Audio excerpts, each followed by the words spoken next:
What is going on, everybody? Welcome to the show. Another Friday, another episode of Why Are We Bullish? We've got some great guests this evening. We're going to be chatting about some of the bullish reasons that we have, some of the exciting stuff that has been going on this week. Now, I want to kind of prime the show with a few of the things that have happened throughout the week that we can see as bullish.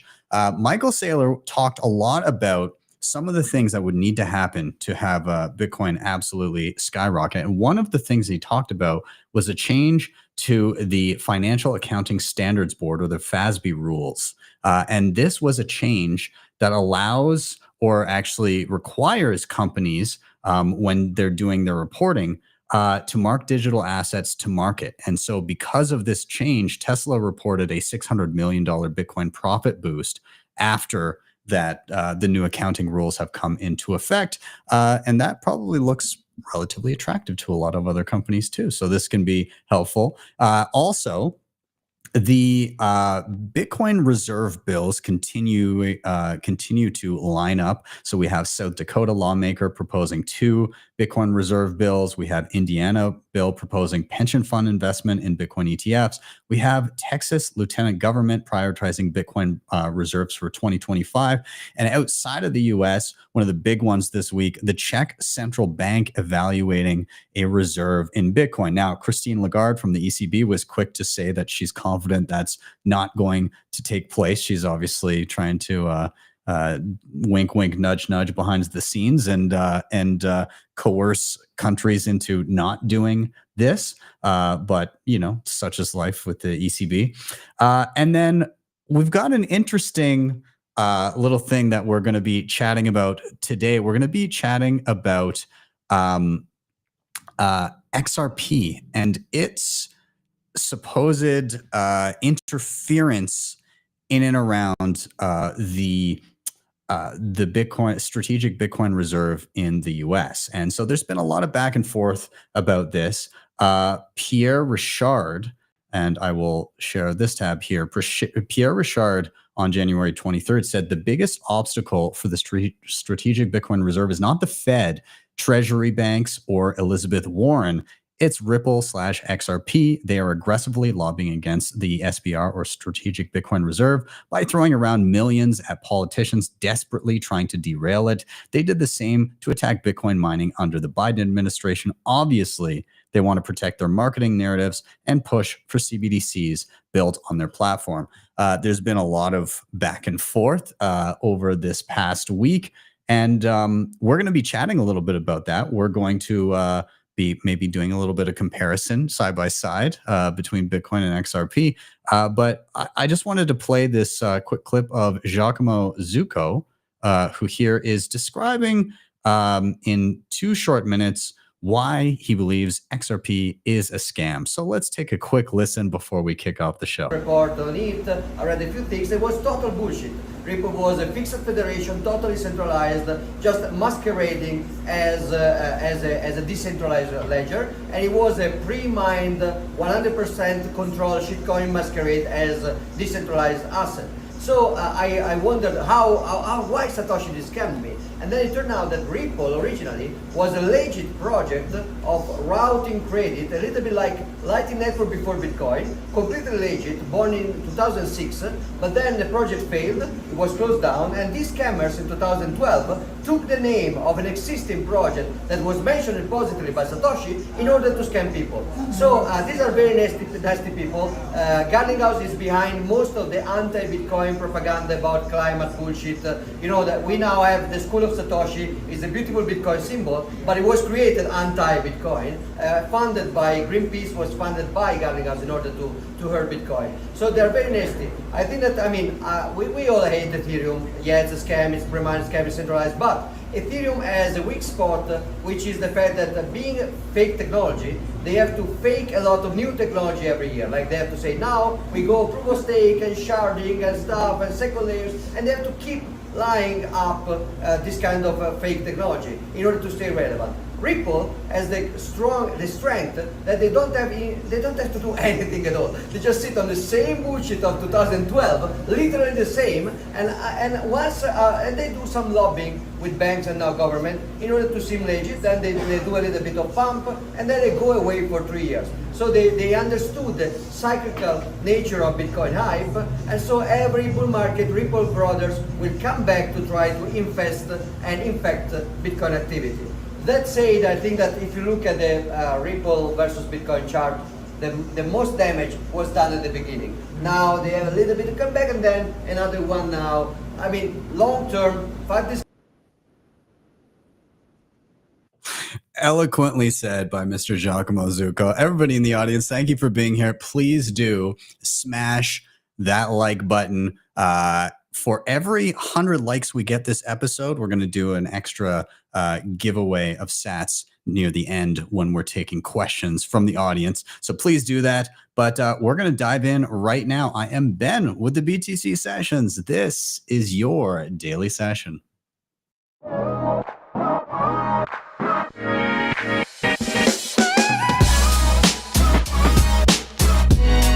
HODL the Bitcoin.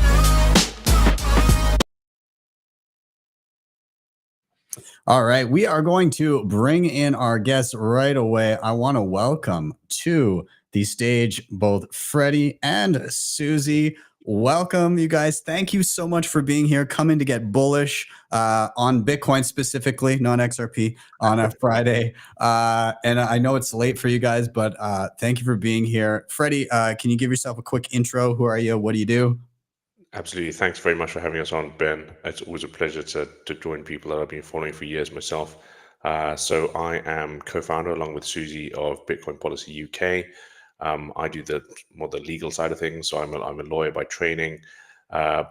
Essentially, we irritate the British government and try and lobby for good regulation and good treatments of Bitcoin in the United Kingdom. I mean, I'm pretty bullish on irritating the government, so that sounds pretty good. Well, I mean, it's obviously sad that there is a government to irritate, but you know. Yeah, yes, exactly. Baby steps. And Suze, I'll toss it to you as well. Can you give yourself a quick intro? So like Freddie said, yeah, I'm a co-founder of Bitcoin Policy UK with Freddie. I'm the CEO, so I'm overseeing everything at the moment. So I haven't had much time to actually do the other job that I usually do, which is a Bitcoin journalist, and my writing has really taken a hit. But hopefully when we get things sorted, I'll be back up and running, because I actually love the writing, and we'll actually be discussing an article that took me over 6 months to research, which Pierre Rochard tweeted out the other day on this exact subject. Oh, topical. All right. Well, we'll get into that then. Awesome. Well, we are here to talk about why we're bullish. And Freddie, I mean, the impetus for bringing up that clip of Giacomo there and referring to Pierre Rochard and all of the XRP drama as of late kind of stems from a little bit of why you're bullish. And it's kind of, I'll let you link it together. So I'm just going to toss the question to you. Why are you bullish, and how does it relate to this drama that's going on? Well, essentially, it's around who was behind the drama and how it unfolded this week. And it all comes back to the behavior of Bitcoiners, really. So if anyone hasn't been following the drama this week between XRP and Bitcoin, it was essentially because out of the massive global Bitcoiner rage against Brad Garlinghouse, which has made me bullish this week, which you know, just very, very enjoyable from an old school Bitcoiner perspective.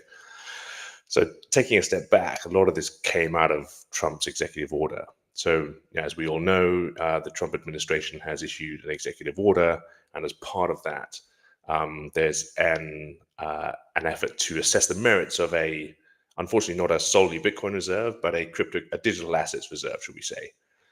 And as soon as that wasn't specified in the order as being Bitcoin only, you have a massive pile-on of other coins on the chain saying, me too, me too, me too, I'm going to be included. And obviously one of those was XRP, as you completely expect. And Brad Garlinghouse, as most people know, is one of the co-founders of Ripple, essentially XRP as well. And he's been suggesting and tweeting, he's tweeting out pictures of himself with Trump, suggesting that the digital reserve should include XRP as well. And this this provoked an absolute firestorm from Bitcoiners. I mean, I've been in space a long time now, and I can't remember the last time I saw everyone so unified to the point where people decide to stop being rude about Ethereum and say, "Okay, chat guys, okay, we're gonna have an armistice as regards Ethereum and Cardano. For the moment, everyone, even if you don't like Bitcoin, all of us, we're just all going to attack XRP." It was just fucking hilarious. I mean, nothing unifies people like a common enemy. So exactly right. I think my favorite tweet of the whole week was, did you see? I think it was from BitPain, and he said, like, my whole feed at the moment, it's like the end of Avengers Endgame. You've got laser-eyed maxis suddenly emerging from burning portals, all coming to kick the shit out of Brad Thanos Garlinghouse. It was absolutely beautiful to watch. I strongly recommend people go on Twitter and just read some of the old tweets from this week. Yeah, it's funny because Brad, yeah, it's like he has the glove, but when he snaps his fingers, he just evaporates everybody's savings.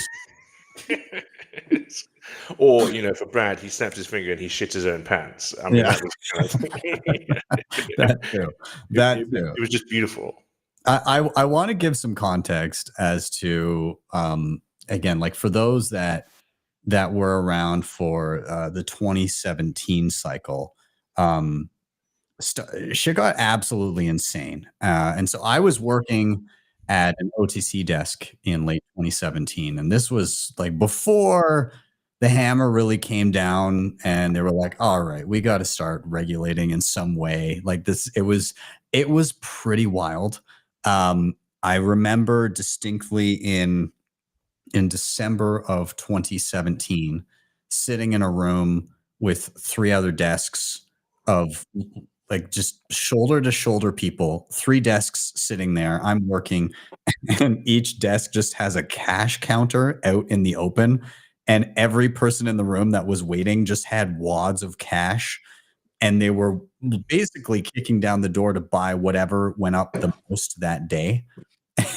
So I remember in and around when XRP, funny enough, hit around where it is now in fiat terms. So like $3.50 or so, what, I don't know what it is right now. But it's in that realm.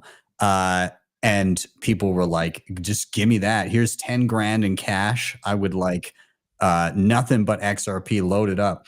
Those people from that day, in fiat terms, just very recently broke even.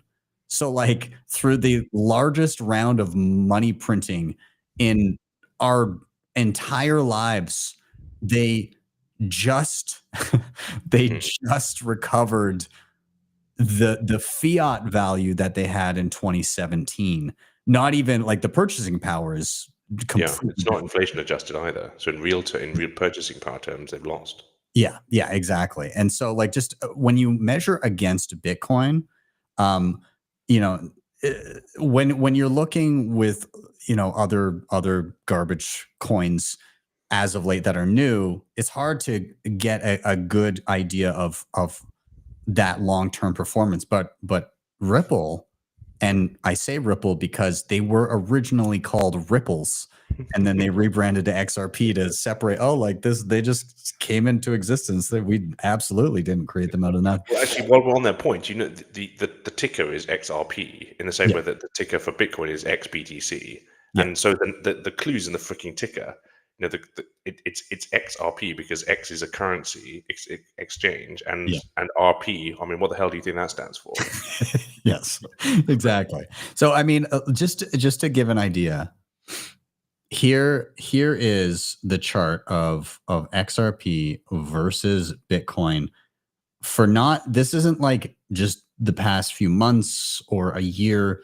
This goes back to like into 2013. Like this is absolutely dismal, like, and people aren't typically piling into XRP like in the doldrums down here. And even if they are, I mean, you're pretty much flat like across the board.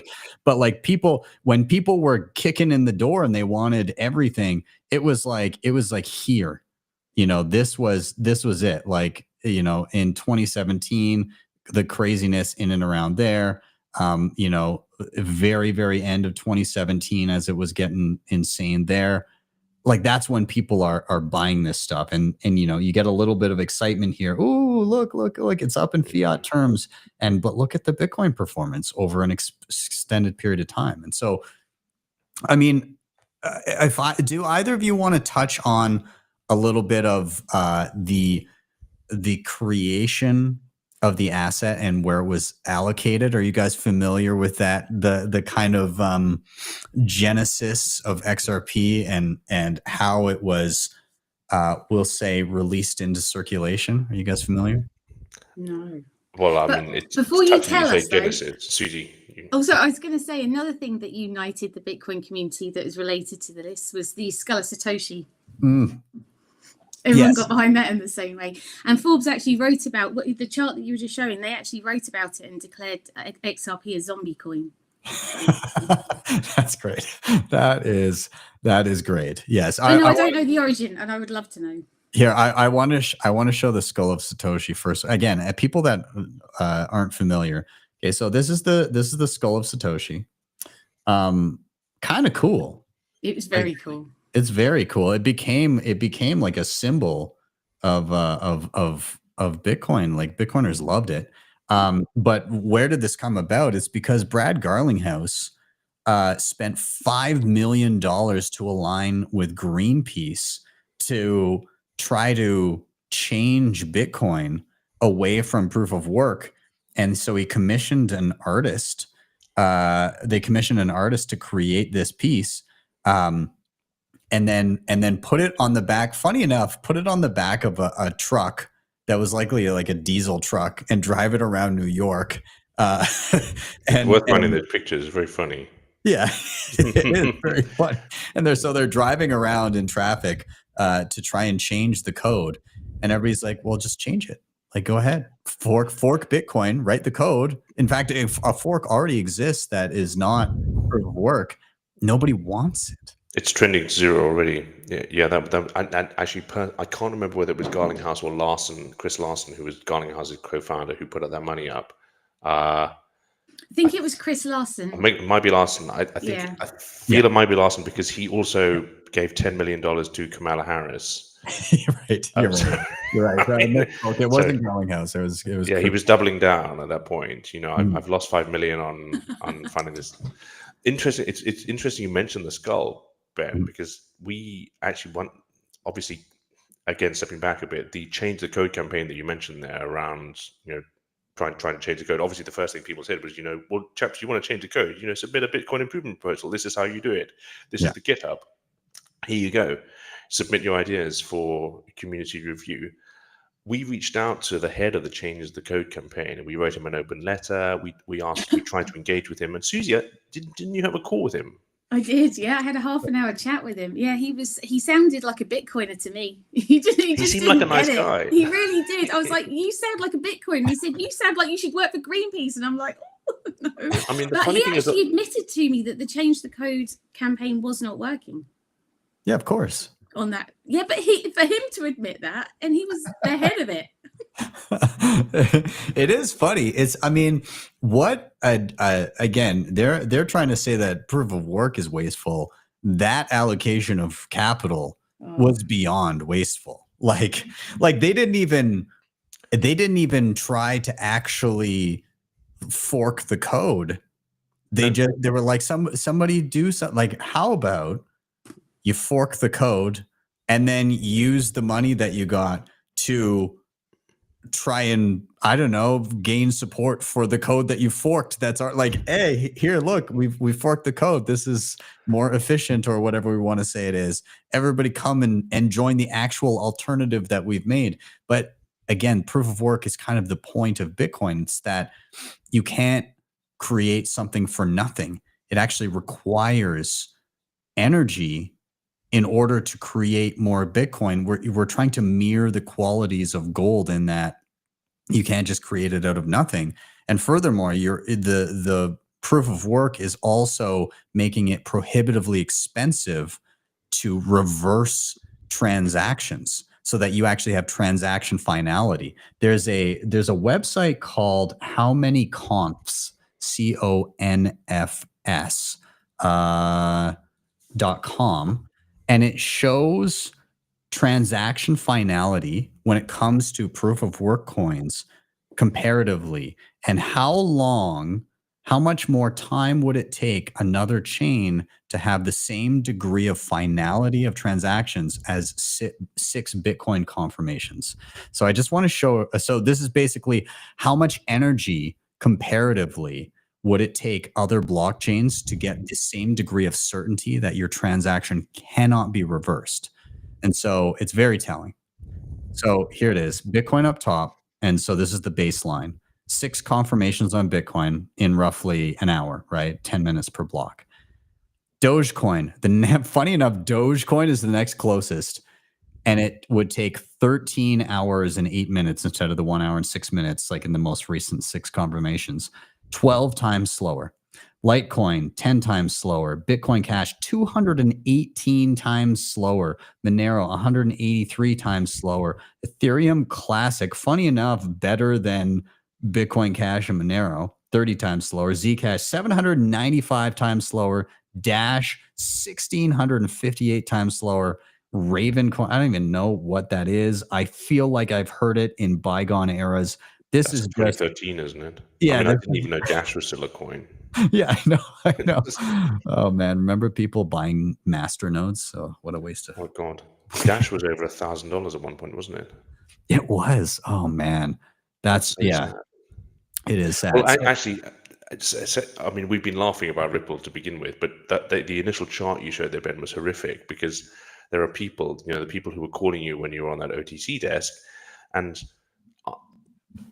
my own daughter's, one of her childminders, I remember her talking about Ripple about XRP in 2017. She put a lot of money into it, and I worry about her. We've lost touch now, but there are a lot of people who would have lost a lot of money, not just in real terms, but in actual terms. And we may have been laughing about it, but that really illustrates the kind of damage that these kind of coins will do. You've already mentioned how did Ripple get started. I mean, I know a few bits and pieces. I know that the first 30,000 blocks of their chain are lost. That from Genesis, they don't actually know the original allocation. Yes, I know that. I think 50% is still held by insiders. Is that right? So it's yeah, a horrific pre-mine. Yeah. So I'm gonna simultaneously look up something here as well. But the original issuance of at the time they were called Ripples, now renamed XRP, because this is totally not associated with the company Ripple. Absolutely not. So I'm gonna pull it up here. So people tend to hold on to it as well until it comes back, so it goes down and then they don't want to let go. They think, and because everything went crazy in 2021, they think that's going to be repeatable. And so I know so many people that are waiting for it to pump again. When I speak to people and they're like, oh, I've got XRP, it's usually builders or something like that, but then you say that it's not going to come back, you should just swap it into Bitcoin, but they're just sitting there waiting. Yeah, exactly. Yeah.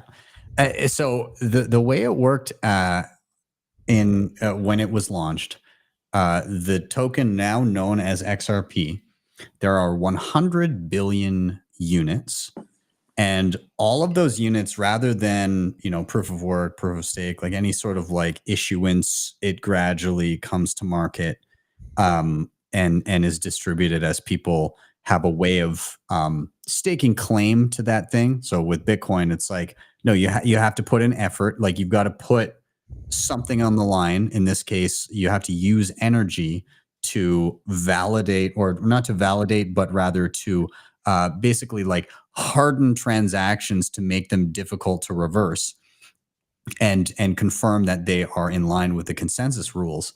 You need to put forth a bunch of effort and energy in order to then have the chance to win newly issued Bitcoin and the fees associated with it. When it comes to XRP, what they did is they took the entire monetary base of 100 billion units and they said, poof, now it exists. And then they said, okay, here's what we're going to do. 20% we're going to divvy up to the creators of this token. So Jed McCaleb, David Schwartz, Arthur Brito. And so they kind of divvied up the coins, 20% of the coins there. Now, the other 80% was gifted to Ripple, the company, which also these gentlemen were directly involved in. And so Ripple then held 80% of the supply. And the way that it got distributed to the market was Ripple just sold it to people. They just sold, they printed the money out of nothing. They gifted it to their own company, and then they distributed it by selling it to market. So they don't buy back Ripple. They're not interested in accumulating. It's just like a mechanism for them to make money by selling off their reserves. At this point in time, the Ripple Foundation company, however they refer to it, Ripple itself owns a little shy of 50% of the total existing supply. So it's mid 40s, 45, 46%, something like that. And they basically just dump it in tranches on the market. And so like if things get frothy and it gets a little exciting and you see a lot of upside, you better believe that Ripple, the people in charge at Ripple are licking their chops, just saying, okay, when is the opportune time to dump some of our reserves and get a bunch of cash on hand? And that's it. And there's even quotes from, I believe, Brad Garlinghouse saying like, oh, without us being able to sell to market, like we wouldn't be a profitable company. A Financial Times interview. I've read that. Yeah. So Garlinghouse is on record in the FT saying that, without sales of XRP, Ripple, the company, is not profitable. Yeah. I mean, they've got a fascinating business model, which we can attack later if we like, but it's interesting you raise the sale point of view, because one of the bullish tweets I saw this last week was someone saying directly to Garlinghouse, mate, have you ever bought XRP yourself, or do you just sell it? obviously he only ever sells it. Garlinghouse, why would he buy something that he created for free and gave to himself? Yeah. He literally only dumps it on the market. Yeah. And so back to the point I made a couple of minutes ago, we're laughing about it, but it's kind of awful that these people have made money out of nothing, or made a monetary asset out of nothing, which they're pretending has value, and they're dumping on people. But that's not like you just said, XRP. even Satoshi had to earn his Bitcoin. He right. earned it with electricity. That's all the other 29,000 cryptos that are out there as well, though, aren't they? It's $1 million a all week follow. now, I think. Did you see the tweet from Armstrong talking about we can't list all of the new meme coins that are being created? It's something like 1 million a week at the moment. That's insane. It's insane. So this is actually a very bullish point. Why? Because it's a microcosm of this is like the ICO bubble of 2017. And so what happened there? ICOs, initial coin offerings, it was effectively a play on IPOs. It wanted to associate with that acronym because it felt like you were getting a piece of a company. But what wasn't clear was that these coins in no way were directly linked to the success of the company or entity issuing them. They were completely separate. It's like, hey, there's a company, and the company could be very, very successful, but then there's a coin that just existed and wasn't integral to the operations of the company. And just because if the company continued to exist or do well, had literally nothing to do whether or not the token itself was useful or not. And surprise, surprise, none of the tokens were useful. And so what happened was, when it just started to trickle in and people started saying, oh, this is a new thing, ICOs, that sounds official. That sounds legitimate. I need to get in on these ICOs. It's the future. It's cutting edge. It's bleeding edge. I'm going to get in on ICOs. And so what happened initially was very few people knew how to do an ICO, how to create a coin out of nothing, how to issue it. And so there was a speculation mania and very little supply. There weren't as many ICOs. Nobody knew how to do them. Well, what happens when there's a huge demand and potential to make money? Well, people started offering us like services to launch your ICO for you. And people piled into that. Everybody and their grandmother wanted to launch their own ICO. It was like, oh, of course I'm going to get rich if I launch my ICO. And some people did. But what ended up happening was the supply, not of a particular ICO, but of all ICOs overall, it grew faster than the demand. And what ended up happening? Absolute decimation, because everybody was making an ICO and just people, there was no scarcity to it. Everybody thought every ICO was kind of the same and like they all had the same talking points, and it just the market got completely exhausted, and it was just absolute destruction out of it. And I'm seeing that little microcosm niche where they were trying to feign that there was utility to these things. Now we're at a point where these meme coins, it's just an outward admission that these things are totally useless. Like this is just nothing more. Like a meme is a fad that goes on for a certain period of time. Like memes come and go. They live I in have their more own respect. time. Yeah. I respect the honesty in a way. Yeah. In some ways, I think you're completely right, Ben. The idea that you have Bitcoin on the one side, which is hard incorruptible money, and then I don't buy meme coins. I'm not interested in them, but I respect the honesty that they are completely naked and open. We're just here to fuck around and make money, and we are a bunch of degenerate gamblers. And it's like that. There's that great clip with American HODL. Buying shitcoins is nihilism. Yeah. You can either put your money in Bitcoin or you can just gamble the shit away. I put $100 in here, it may 1,000x, and I'll buy a Lamborghini, or I'll be living in a tent and eating, cold pot noodle out of a bucket. Yeah. I very much respect the honesty that we are just meme coins. We're just here to gamble. We may 1,000x, we may make a lot of money. That's what we're doing. There's no utility to this thing whatsoever. Yeah. I mean, you can't get mad at, if I walk by one of those VLT machines, I don't get mad at it. It's not for me.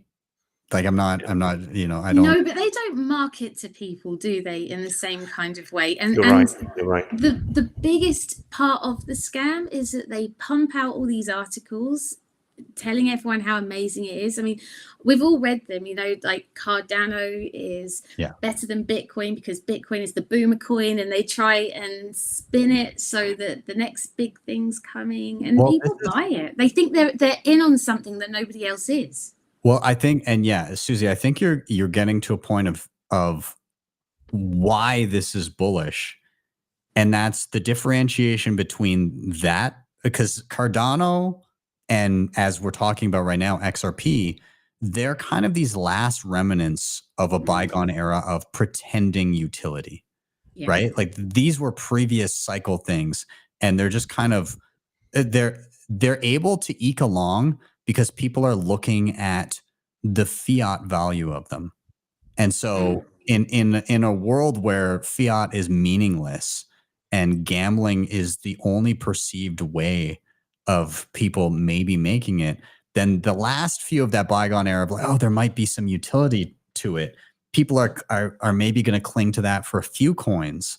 And then this new wave is just like, they're marketing it, but they're marketing it as, hey, look how much more stupid the name of our meme coin is. And so like that is the VLT. Like there's no misconstruing that Hawk coin is going to be the future of finance, right? Like I met a guy the other day who actually made a meme coin because he had the coolest Halloween outfit ever.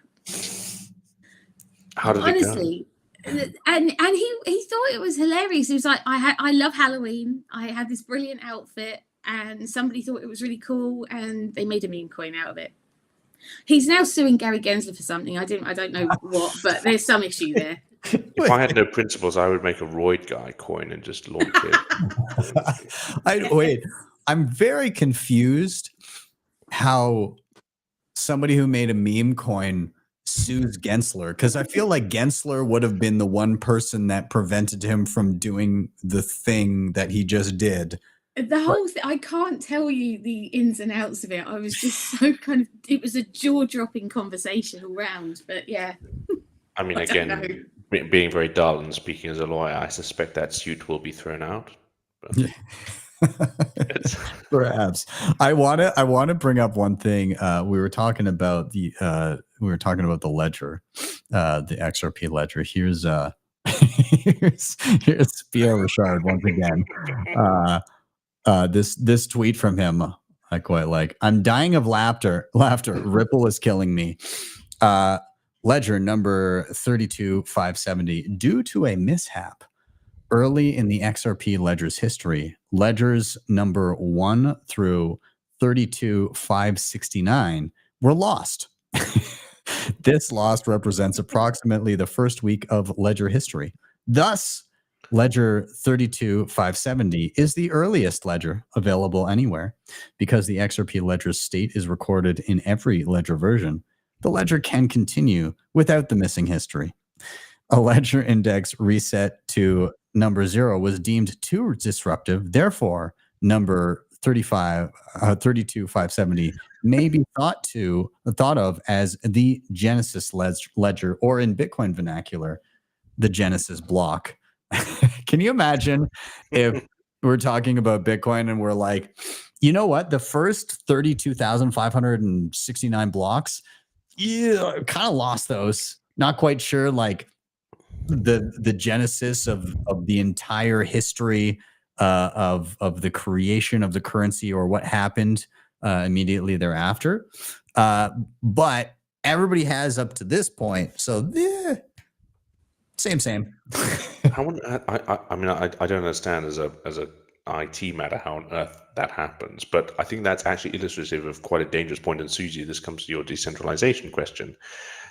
If you try to transpose that to Bitcoin, to try and lose the first 32,000 blocks of our history, you would need to ensure that they were deleted from every single node running everywhere on the globe, which is borderline impossible. The last time I looked, I think we had 10,000 nodes globally distributed and potentially 5 or 6 times more, which are listening only. To try and do that to the Bitcoin ledger, I think is functionally impossible at the moment. So I think this goes to quite an important and dangerous point around the centralization of Ripple's control over the ledger. As far as I know, there are about 30 trusted nodes, that each of which Ripple have to approve before they can become validators. And essentially, you have a blockchain that's entirely controlled by one corporate entity. Mm-hmm.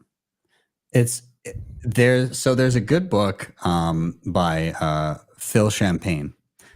It's called Bitcoin versus Altcoins, and it's quite good. There is a chapter near the end called Proof of Authority, and it talks in depth about XRP and how it works. And it talks about rather than, there's been back and forth with Bitcoin and Ethereum, proof of work, proof of stake, and proof of work. Obviously, like, there's no free lunch. If you want to be part of this, if you want to potentially be rewarded with new Bitcoin, energy required. You can't fake that. Proof of stake. People who have assets can stake them and get richer, so that the haves become the have-mores. It's a replica of the same shitty system we've got, basically. Exactly. And the other aspect of that is proof of authority, like the proof of authority, the Federal Reserve, right? So it's proof of stake and proof of authority are two cuts from the same cloth. And so you have XRP, and effectively they have a validator system. They have a unique node list. And the thing about Bitcoin is when you run a node, you will very arbitrarily connect to peers. So you will just find whatever, like I'm going to find random peers and I'm going to connect to as many of them as I can. And we will share information about the state of the ledger. Whereas with the unique node list, the validators must be included in the unique node list. And so there's like a set, most users are doing like a preset Ripple approved list of validators. It's like, it's more of a manual process. Like, hey, I want to connect to other validators. It's not like hey, anybody running this, like we're going to bump, like make sure. It's more of like a rubber stamped, like, here you go, connect to these ones. And so in order to challenge consensus, you need north of 20% of validators to disagree. That's when things start to go south. But when you're provided the list of rubber stamped validators, by and large, most people doing that, you're not going to get challenges to consensus. There is no opportunity for challenges to consensus. It's just Ripple said these are the good ones. Let's go with these. And so like there's not the opportunity for, oh, somebody wants to fork this. That doesn't exist. And so how do you actually get to a consensus with this? Yeah, that's completely right. And not dominating the conversation about our work here, but two of the key messages that we always go back to when we're having this kind of conversation with people here is, who can change the rules of the network, and how much does it cost to attack the network? Yeah. And in the case of Ripple, that's relatively easily answered. Yeah. Ripple can change the rules of the network, and there's no cost to attack it, because you put enough pressure on Ripple, the company, as a corporate entity, and Bob's your uncle. Yeah, exactly. I mean, I think to kind of sum up the topic here, why is again, name of the show, why are we bullish? For me, this kind of stuff is bullish. Number one, it's like the final gasps of this bygone era of pretending there's utility to any of this shit. And it's so blatant in your face when you look at like how would I have done if I had dove into XRP head first, really at any point in history. You're either flat versus Bitcoin, or you're completely underwater. And for most people, like with the hype, people aren't buying in the doldrums of the bear market. They're buying during the hype cycles. They're buying now, right? And so those people are just, it's a volatile path to owning less Bitcoin. You may appear to have more fiat for, I mean, depending, 2017 was a rough one for a lot of people. So like you would have been down fiat even for the past 8 years. But yeah, like I think that's on the way out. And rehashing a bunch of this stuff, like the few that are able to get a few last gasps, we're getting a rehash of the lessons learned. Hey, like, why is Bitcoin important and different? Why is Bitcoin so unique in its properties? What sets it apart? And so we're getting to have these discussions again at a time where Bitcoin is on the global stage. So I think everybody's getting a little bit of that lesson of why Bitcoin only, and it's a painful lesson. Like you got to touch the stove for a lot of people. Yeah. It is painful, but you know why Pierre Rochard has been so vocal about this? Because I actually managed to trace the 5 million, well, the Greenpeace donation to Riot through a chain of events. So Chris Larsen obviously wants to see the success of Ripple. Ripple paid Greenpeace. Greenpeace set up Change the Code. Change the Code supported the Texas Coalition Against Crypto Mining in Texas, which directly targeted Riot. Oh, spicy. So wow. and it's all provable. You can follow the chain straight. Yeah, we wouldn't have attacked these fuckers if they hadn't attacked us first. These guys. Suze's done a fantastic body of work here, following the money basically. Yeah. And I'm a free market capitalist. If Ripple have a product that the market wants, then I'm totally fine with them selling that to the market. But their only product at the moment is as Pierre says, press releases. They announce partnerships with banks. The partnerships come to nothing, but during the period after the announcement, the price of XRP pumps. What happens then? Brad and Chris dump it on the fucking market. They sell it to people like my daughter's childminder. I mean, what kind of fucking business model is that? And then Garlinghouse openly admits to the FT, yeah, my company wouldn't be profitable if I wasn't dumping this shitcoin on retail.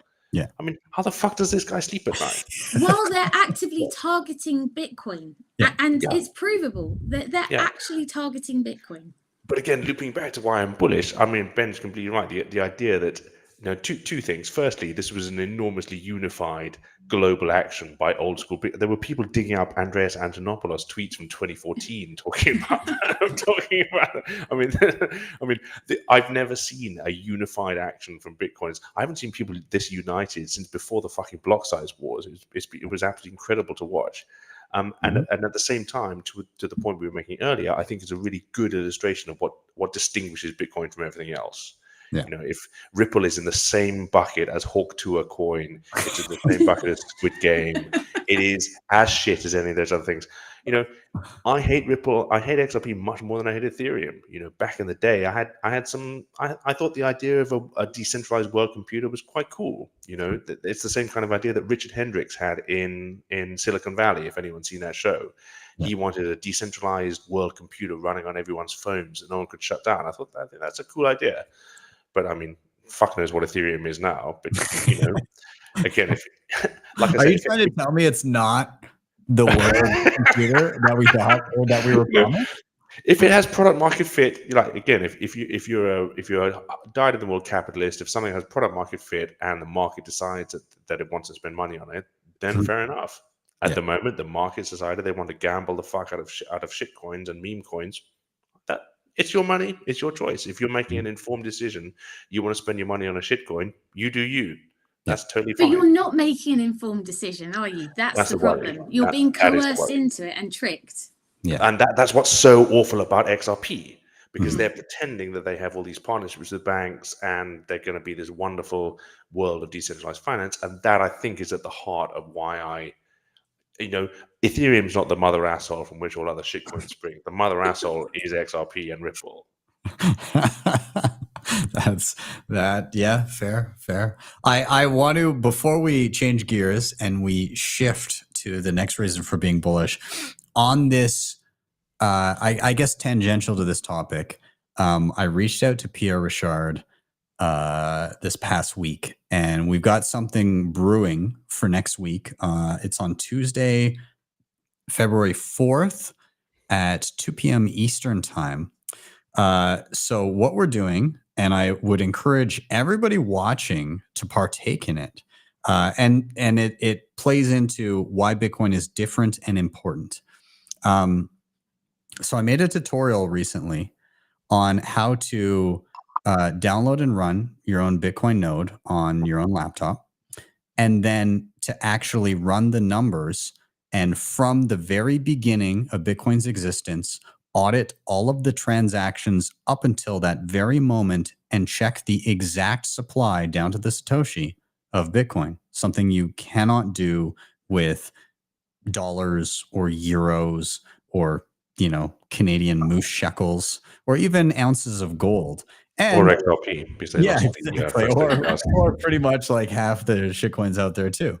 And so it's kind of a callback to something that happened a few years ago when Pierre Richard, he ran a campaign called #RunTheNumbers, but it was in regards to Ethereum, because he started asking Ethereans, well, what's the supply of Ether? And everybody was getting different numbers. And so he ended up doing hey, let's all run this command in Bitcoin Core at the same time on the same block. And I partook in that back then. It must have been 4 years ago now or something like that, maybe more. The command is get tx outset info. And so if you run Bitcoin Core on your computer, you just hit a button that says open console and you type in that, and it takes a couple minutes and it checks the entire supply of Bitcoin down to the Satoshi. And then we all came back with the same number. So each of us with our own individual copy of the ledger came to the same conclusion. This is the supply of Bitcoin. So we're doing that again. So I prefaced it with a tutorial. I recommend everybody go check it out. Just go find it on the channel. You can just search anyone can audit Bitcoin supply. You'll find it. And it just shows you how to download Bitcoin Core. And then once it syncs up, it does take a day or two. So if you want to be ready for Tuesday, just start downloading it now.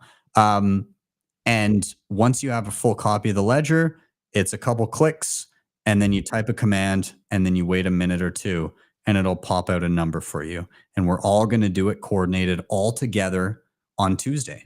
So if you want to be ready for that, then go download Bitcoin Core and partake 2 p.m. Eastern time on Tuesday.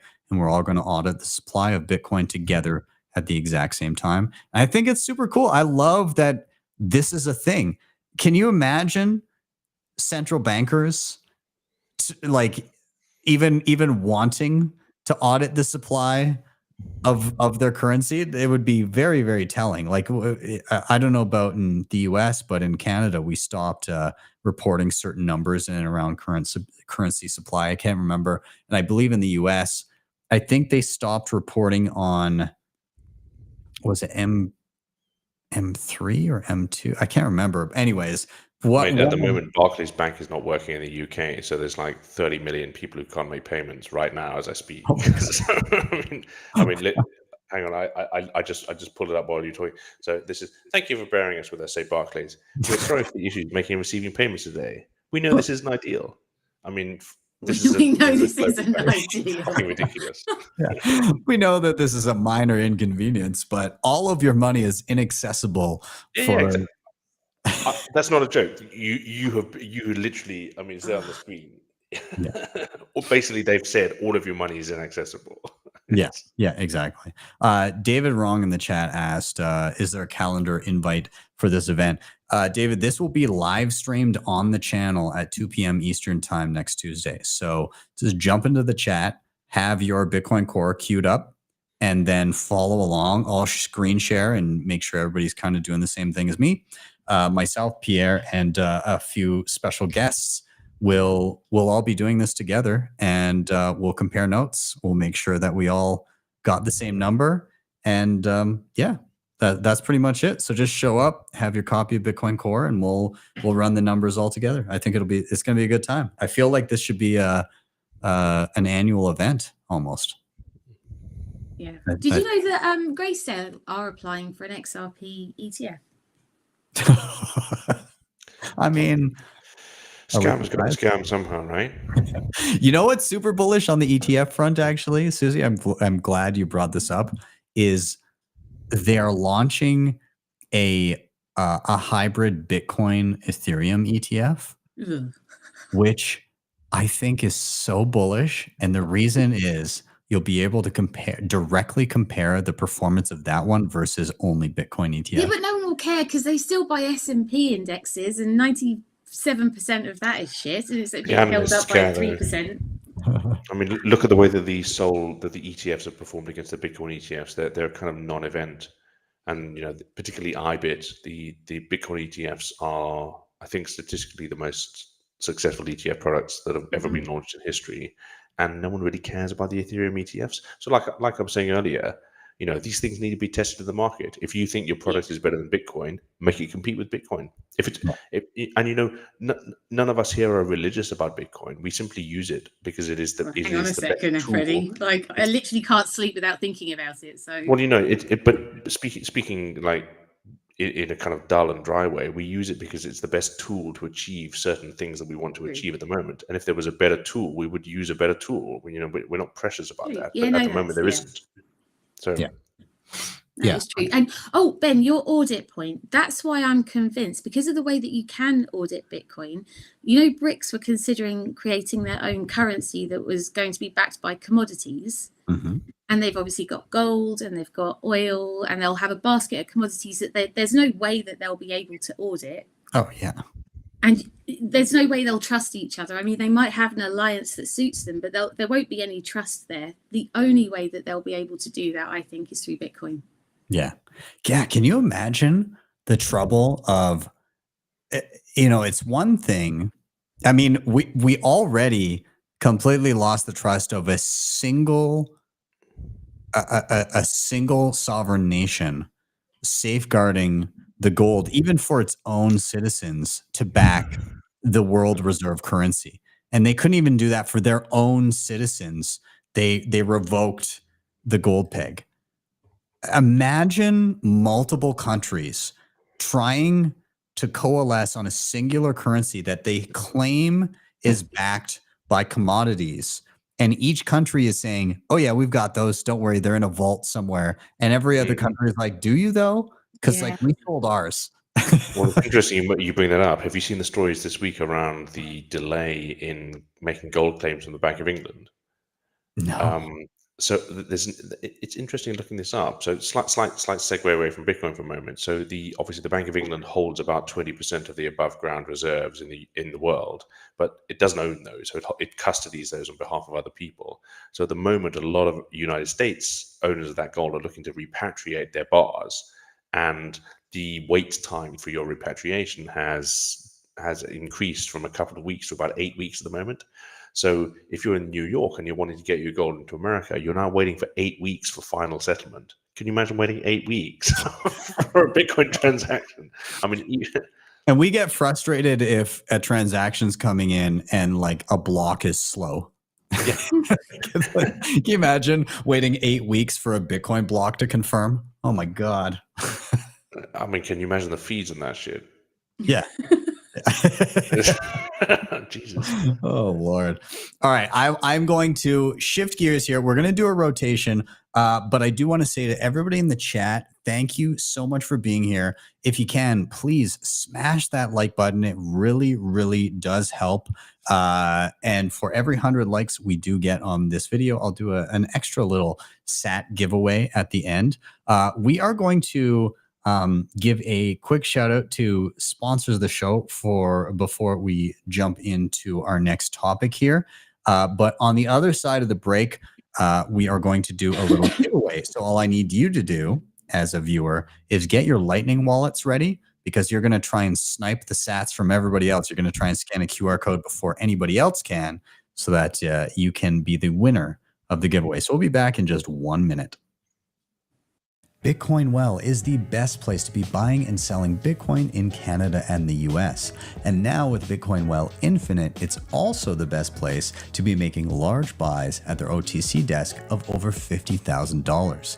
Their white glove service gives you fast transactions, no slippage, and the lowest fees.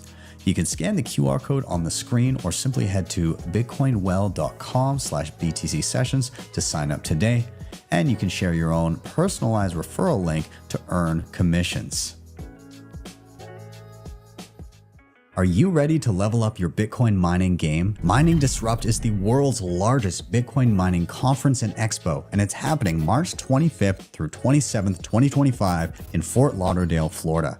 Network with industry leaders, discover cutting-edge hardware, and gain insights from world-class speakers.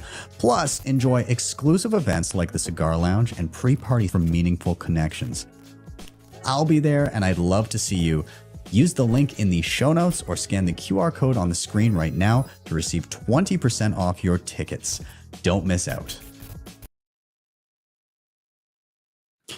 All right, we're back in. We're going to give away some sats real quick here before we dive into our next topic. If you do want to check out Mining Disrupt, this is actually my first mining conference that I've gone to or am going to. So that's going to be end of March. I'm actually there on my birthday, on my 40th birthday. I'm going to be at Mining Disrupt in Fort Lauderdale. So if you're down there, bring me cupcakes. And actually, bring me a whiskey. That would be better. But there's a QR code over there on the right-hand side. If you scan that, you'll get 20% off tickets. I recommend checking it out. I can't wait to get down there. I've been playing a lot more with mining, home mining, all that kind of stuff as of late. But we'll get into that in a moment. Anyways, we're going to give away some sats here real quick. Up on the screen right now, Bitcoin Well. Great place to stack sats in Canada and the US. And the way it works is when you sign up, when you buy Bitcoin, when you refer friends, you earn points, and those points can be used to toss a coin in the wishing well, in the Bitcoin wishing well. And every time you do, you have a chance to win up to potentially 1 million sats. So we're going to do just that right now. And then also for every like on this video, if we get for every 100 likes on this video, we'll do another giveaway at the end of the show. But I'm going to toss a coin in the well right now. Whoever scans the QR code that pops up in the browser window first will steal the sats from everyone else. So good luck to whoever scans it first. I'm going to make it nice and big for you guys so that you can see. There we go. 210 sats to whoever scans it first. If you do snipe it from everybody else, let us know in the chat, in the comments, wherever you are watching this. We would love to hear it. But with that, let's dive back into the show. And Susie, I am now looking at you. We are going to dive down to your reason for being bullish. And same question for you. What are you bullish about this week? What's exciting? What's top of mind? So yesterday I was hanging out with Siri from Heatbit and Frank from Bitcoin Magazine, and they both did things that I basically put together, and I thought, wow. So home mining, I think, is just going to be huge in the future. And we obviously have an issue with decentralization, the geography of Bitcoin mining. I mean, it's very heavy in the US and China. I think Kazakhstan is probably third. So we do have an issue with decentralization. I mean, forget the software, the hardware, and the mining pools. But if we were just looking at the actual miners, if every home had a Bitcoin miner, a heater in it, I mean, that would be true decentralization. So Heatbit has got me feeling bullish, but that also kind of ties into the centralization and institutionalization that we're seeing a lot now, which I do think is a concern, although saying that if Bitcoin can't survive it, then it doesn't deserve to survive.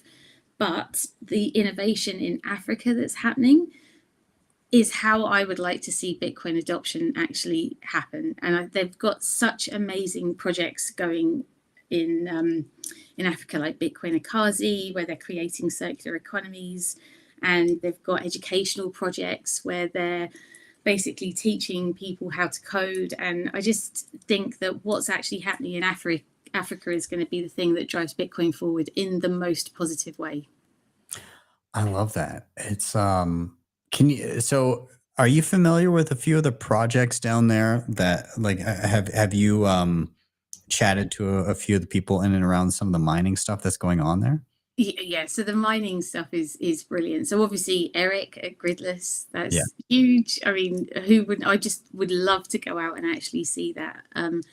But there are loads of amazing projects that are going on there everywhere. Yeah, it's really hopeful. We've had some nice discussions with as well. So I grew up in Zimbabwe myself, and so a lot of my friends are still in the area. Some of the Quantum Hash team are connected with the guys I was at school with. They work out of Zambia at the moment. Susie and I have been speaking to some of their team over the past year. They're doing fantastic stuff. They're part of GAMA, the Green African Mining Alliance, who were at the African Bitcoin conference in December. Super interesting guys, and I love the can do, get your hands dirty, right on the ground attitude. And Susie's completely right.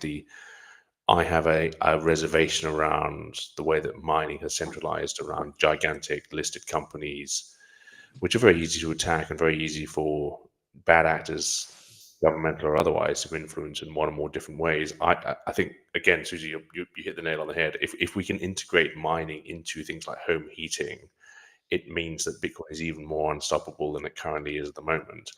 When it becomes part of our general infrastructure, then it's completely unstoppable. And that's where we want to go. Yeah, I love this topic in and around, specifically with the stuff happening in Africa. I find it very interesting, kind of the situation there. You'll have these towns that or little villages that are located near, something like there's some hydropower, right? Maybe there's a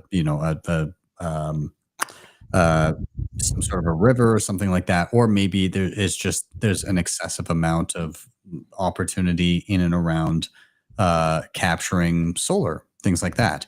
But it's in the middle of nowhere, and so like the grid itself, it would be prohibitively expensive to provide power to people in these areas to even just set up the grid initially. It's like there's not enough people here that are even making enough money to merit in any way creating this grid.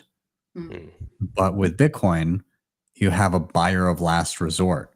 So the actual market for electricity of these small villages is kind of immaterial in terms of whether it's economically viable. It's, can we mine Bitcoin with this free resource, with this renewable resource? And then, how much capital is required to just set up the infrastructure? So the equation becomes not, is this small village of very poor people going to be able to front the bill for this infrastructure project? It becomes, is the Bitcoin network going to be able to front the bill for this infrastructure project that is going to help this village?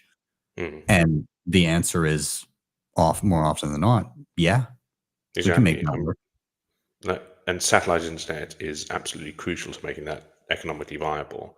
So as we know, energy is a relatively difficult commodity to export. The further you send it along power lines, the more and more you lose.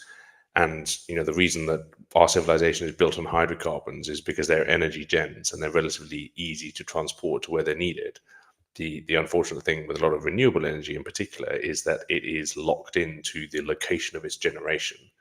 And it's interesting you say that Bitcoin miners are the buyer of last resort. They're also the buyer of first resort.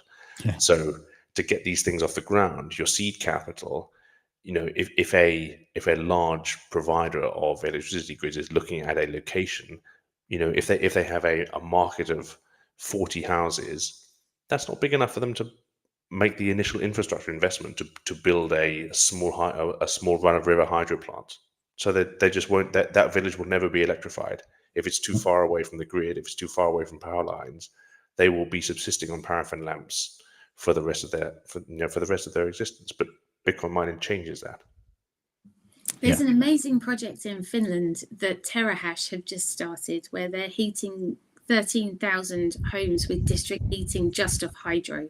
So because I think with mining, it's 1 kilowatt in and 1 kilowatt out. So if you're not mining Bitcoin, you're basically just got a dumb heater that's doing nothing useful except for giving you heat. So if you're mining from a renewable source and getting the heating and getting the Bitcoin, it's perfect. Yeah, I mean it's and in and around heat, this actually begins to apply to a lot of different areas, myself included. Like so my first foray into mining was actually taking an old S9 and retrofitting it with just some different fans so that it wasn't super loud. And then I used a 3D printed case from Crypto Cloaks, and I did a little space heater for my office. Yeah, I never knew that. It's literally, if you Have can you still see got that, it? yeah, that red right there, that's part of the case. It's an S9 Oh, that's awesome. in that thing, and so I can plug it in and it'll start mining and everything. But the cool thing about all of this stuff is it's very accessible for people to begin taking a look at trying to mine from home. And so what I mean here is a lot of people will get curious about mining. They have no idea how to dip their toes in and just test the waters. And let's be clear, like if you're living in a city, you're not doing this because you're going to make a whole bunch of money. You're not, that's kind of not the point here. But if you have a use for the heat, then you may have a reason to do something like this. And so, the S9 retrofitting thing, like maybe that's a bit more of a project than people want to do. Some people would love it. Other people might say, that's a little bit too much effort. But again, Suze, you're talking about the heat bit. They're made like in a very premium looking way. Like they're not cheap, but like you also have a pretty cool like conversation piece, and you literally have a Bitcoin miner there giving kicking off heat for your apartment or whatever. Even a video that I did recently on the future bit. This is, and Oh I'll, yeah, I saw that one. That yeah, looks awesome. and so this is just a device. It's on my it's over here on my shelf. Is just this silver thing, but it's sitting on my shelf here. It's basically this little box. It's I don't know, it's yay big, and it sits on the shelf, and it's got this awesome interface. It's super easy. So this is the interface for it, and basically, what it does is it runs a full Bitcoin node. So again, back to our previous conversation, this thing that heats my office, it runs an entire copy of the history of Bitcoin's transaction base and verifies it. And then it uses the mempool of unverified transactions to actually create blocks so that if I hit a block, I actually pull it from my own Bitcoin node. Oh, that's so cool. Yeah, which is That's super so cool. geeky. I love that. Yeah. And so I've got this thing. It's mining. I just turned it back on. I turned it off for the episode because it has about the same amount of decibels as your average space heater. It's on eco mode right now. It can go up to 10 terahash a second, but it gives me a what's the little max terahash you can get? in and around 10. If I push it, but you can also see here on this screen for solo mining, this means that I'm pulling from my own copy of the Bitcoin blockchain. I just turned it back on, so the 1 hour average is low. So, but what I can see here is number of workers 2. That's because I've got another small miner beside it. It's called the Brains Mini Miner. And I pointed that miner to my own mining pool that is running on the future pit. So it's all running off of this and my own Bitcoin node that is here on my own device. So what have you got in your pool? Have you got like a BitAxe and a nerd miner and a heat bit, and it's I've all got like a BitAxe on my desk right here. Nice. There you go. Oh, That's really? perfect. That's actually one of my next videos I'm covering. I'm going to do that. I love them, but I'm a bit embarrassed by your hash rate there. I've just checked well, my hash OS, so I'm getting 600 gigahash. Wow, I mean, but that's the fun of it. That's it. You know, it's if you're solo mining, you're lottery mining, right? Like you kick off a little bit of heat, you warm up your room if you're using something with a little bit more, and then the nice side effect of that is, one, you pay back a little bit of your electricity if you're planning on running a space heater anyways, and then 2, you're basically in a perpetual lottery. And so with this, I can see if I go solo mining, it actually shows me my chances of solving a block. And they're actually not that bad. 1 in 640. For 7 terahash, that's an amazing for such a small machine, and for it to be so quiet, that's extraordinary. Yeah. So like I've got a 1 in 643,000 chance of solving a block and getting 3.125 Bitcoin plus fees. That's way better than winning the lottery. I think that's 1 in 17 million for the UK's lottery. Yeah. Like higher these are great odds. Like, Yeah, they are. But Ben, you make a really good point there around a lot of our arguments around mining are supposing that over time it's going to transition away from purely a money-making activity to a cost mitigation activity. Yeah. So you may not be making money from heating your house, but you need to spend money on heating your house. So how can you reduce the cost of heating your house by using mining? And Suze, did you I think introduced us to Hestia, the French company? Do you remember those guys? Yeah, they didn't give people the Bitcoin though. They kept the Bitcoin and reduced their electricity bill, which is still a good thing because it's reducing people's costs. But there wasn't the option of keeping the Bitcoin with those guys.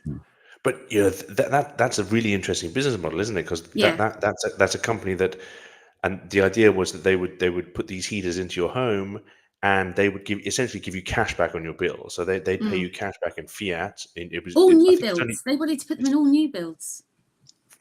That's a tremendous idea, but they give you cash back in euros, and they'd keep the Bitcoin, which could potentially 10x over the next decade. Yeah, this is the thing I really love about the accessibility of something like this. And again, you've got your BitAxe there. there's this device. There's I guess like we can do a roll call of some of the stuff that's available. You got your BitAxe, your NerdAxe. NerdAxe is just a fork of the BitAxe. You've got your future bit. You've got, again, like you can retrofit an S9, which is super affordable. Like a S9 you can get for like $100 or something like that, and then buy a couple fans on it. They've got the Avalon. I haven't tried them yet, but that's on my list of miners to try. Just like home miners, they've got a heater one and they've got a smaller one too. The Brains mini miner, which they just open sourced, by the way, the whole chip, which is really cool. But there's all these things, and how I would think about it is, if you're going to mine from home, number one, why might you do that? Would be one, it's an education project. You are curious about Bitcoin mining and you want a low cost way to dip your toes in and see how Bitcoin works under the hood. That's one reason. Number two, you have a use for the heat. You want to just like heat your general, like a small room or something like that. You were planning on just putting a space heater in there. Well, earn back a little bit of your expense that you're putting towards the electricity and get it in sats. You could do that. Or number three, you like the idea of a lottery miner. You'll pay for the heat, whatever you would have paid for it anyways. And you then are entered into a chance where potentially you've got a 1 in 600,000 or 700,000 chance of hitting a block of 3.125 Bitcoin. Like Those are great odds. That's Yeah. really compared to buying a lottery ticket on Saturday. That's amazing. Yeah, I think it's very compelling. I think that for those curious, it's well worth diving into. And I think that this is a thing that can be regularly practiced. And yeah, I don't know, check it out. I would say I love this whole thing. Have you played with a heat bit, Susie? Have you I haven't had a chance to. No, it's in Rob's practice. The one that he's got at the moment is it purifies and it heats, so it's like the new one. But I haven't had a chance to actually play with it. No. Nice. Do you know what kind We of only hash just rate? got it. It's new. It's really. Oh, okay. That's awesome. I see. We're already selling people Strawman and the sold on mining. Nice. And this is one of the things, just in this vein, that I want to bring up. Solar Miner hit a block yesterday for 3.125 Bitcoin plus fees, and it was a future bit. Now, it's a very interesting way that they did this, though. So the future bit, you create your own. Now, a future bit by itself has previously hit a block. Same with BitAxe twice. But the future bit that just happened yesterday, it was a very unique set of circumstances. So there's something called Pod 256, but they were out of Nashville at Bitcoin Park, and they did something instead of a telethon where people phone in and donate or whatever. They did something called a telehash, and they said, "Hey, if you want to support us, we've got a future bit here. It has its own mining pool. Point your hash rate at our future bit and donate the electricity, the energy that you're using for mining over the course of this telethon or telehash." Wow. And they hit a block. No. They hit a block. They got 3.125 Bitcoin plus fees. Was that the one that happened on live? Yeah, it was live. Oh, I've read about that. That's so cool. Isn't that crazy? So they had a Bitcoin node running, piecing together blocks and mining with this little future bit. But then they had other people point to their own mining pool sitting on this device on their shelf, and they're monitoring. And then during the live stream, they hit a block and got, whatever that is, like $300 and something thousand, because people for a couple of hours pointed their hash rate at this mining pool that was on their own device sitting there. What a cool way to raise money. That's so cool. I love that. I think, yeah. Anyways, the whole mining thing is super cool. It makes mining accessible for individuals again. And again, what they're doing with like BitAxe and the forks of it and FutureBit and the Avalon mine, all these things. While we're seeing centralization of mining right now with some of the pools, I think that this is the silver lining because Bitcoiners are recognizing it, saying, how do we deal with this? And if anything, from what we've learned previously with Bitcoiners, when you put an obstacle in front of them, Bitcoiners quickly start to look at how do we get around this obstacle. And I think this is top of mind right now. Yeah, I love that. One of the things I think about a lot, actually, Ben, you were there as well in Nashville. Salim Bustani of HRF said, "You guys are in this room because you're all fixers. You want to fix things. You want to make things better." And I think there's a common thread running through a lot of the things that motivate Bitcoiners. You know, we're tinkerers. We want to change things for the better and improve things. And Suze's completely right. I think decentralizing of mining is crucially important. But at the same time, I also feel that over time there will inevitably be a market-driven solution for this. Gigantic mining farms, after 2 or 3 more block halvings, halving rewards, are not going to be economically viable unless you are either mining from wasted energy or stranded energy, or using heat recycling or repurposing that heat in some ways. So I think the trend is positive. It may take 2 or 3 more halving cycles for us to get there, but I think it's weird when Suze and I, the UK is an extraordinarily resistant jurisdiction for Bitcoin for one reason or another. But it's interesting when we talk to engineers, they get it much quicker than economists do. Yeah. And that I've always found really interesting, and also something to be hopeful for, because engineers are fixers as well. Yeah, I agree.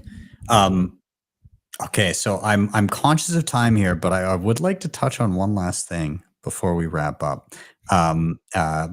But Suze, are there any final thoughts you want to add to your topic here? Anything that you'd like to point people towards, things that you think are particularly important before we change gears here?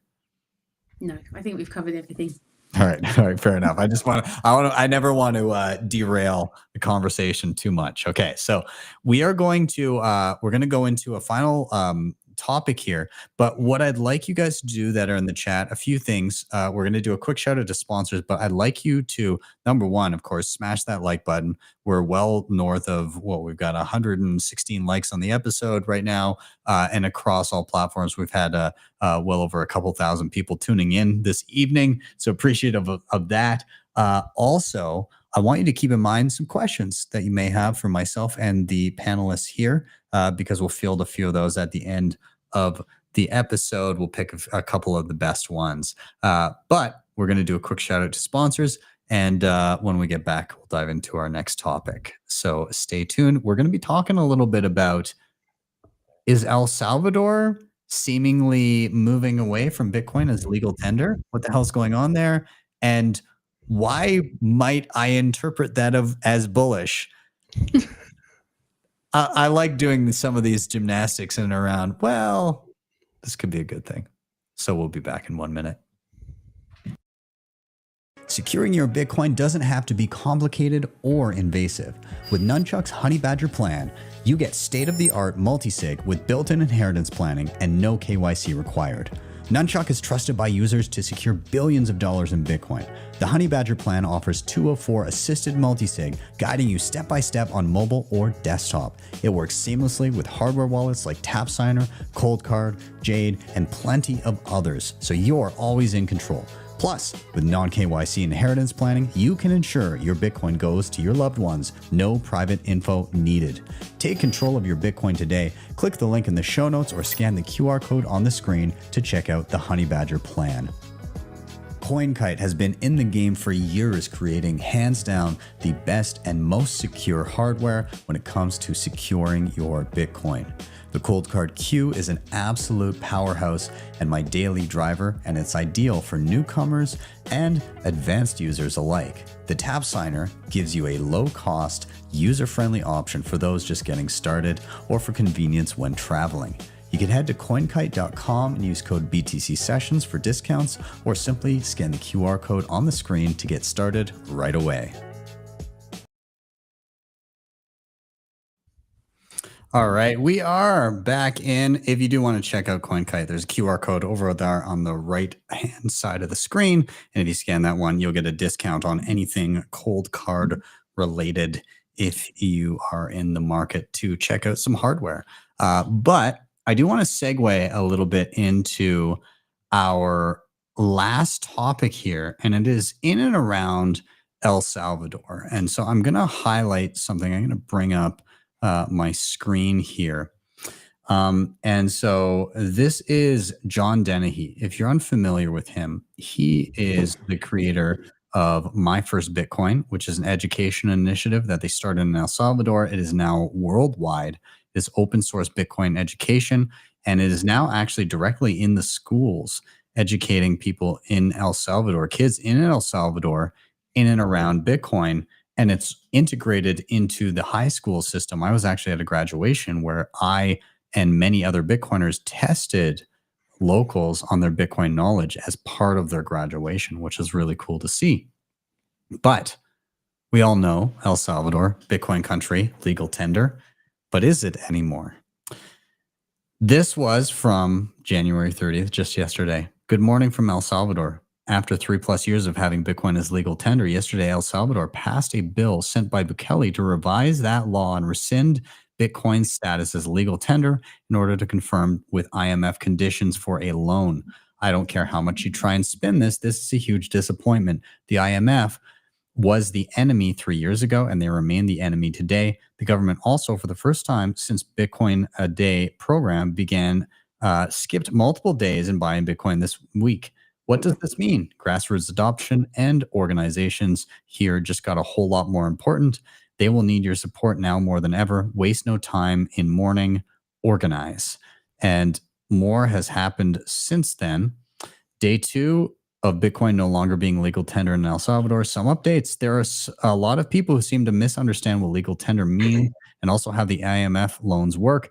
Bitcoin is no longer legal tender. Anyone claiming the contrary is at best misinformed. I've attached what the actual law changes are so you can read for yourself that the language has changed, removing all references as Bitcoin as money or legal tender, plus the actual conditions such as government accepting Bitcoin for things such as taxes are now prohibited. I've also attached a screenshot of what the definition of legal tender is. El Salvador will not be able to buy Bitcoin with the loan, either direct or indirect. He goes on to say this is ignorant cope from a lot of Bitcoiners, to be honest. Yes, money is fungible, but the IMF isn't evil because they are dumb. They set the terms, and it is their sole discretion. The spirit of those conditions are being met, so on and so forth. And then he says he's unsure regarding the Bitcoin a Day program. That's just a bit of speculation. He finishes with saying the IMF is the enemy yesterday, today, tomorrow, and every day.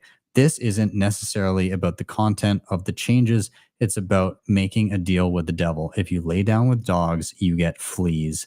And he also followed up with this picture of him. I love this picture, actually, of John. He's being arrested. This is from April of 2002. I was 19 years old and arrested while trying to shut down the annual IMF meeting in Washington, D.C. I feel the exact same way about the IMF today. When I was 19, I was focused on trying to slow the bad. In June 2021, El Salvador announced they would adopt Bitcoin as legal tender, a world first. I quit my job, sold my possessions, said goodbye to my family, and bought a one-way ticket to El Salvador. Today, with things like My First Bitcoin, I am focused on trying to speed up the good. I mostly like the government here, and in fact, sometimes work with them. But when they rescinded the law 2 days ago on the behest of the IMF, without any announcement and seemingly hoping no one would notice, I could not stay quiet. The IMF is the enemy. This is a hill I will die on. And let's just take a look at that picture there. What a great one.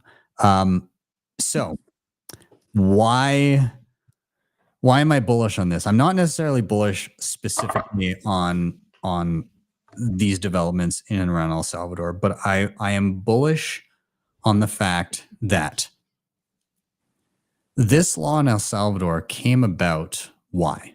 Was it because the first person to realize that Bitcoin is great technology for freedom was the government? Absolutely not. That's not the order of things that came to fruition. What actually happened first was you had a little spot in the country El Zonte, Bitcoin Beach.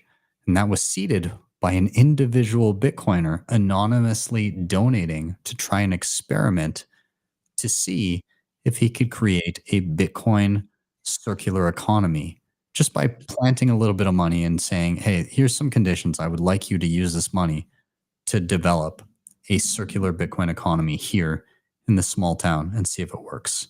And here's my donation.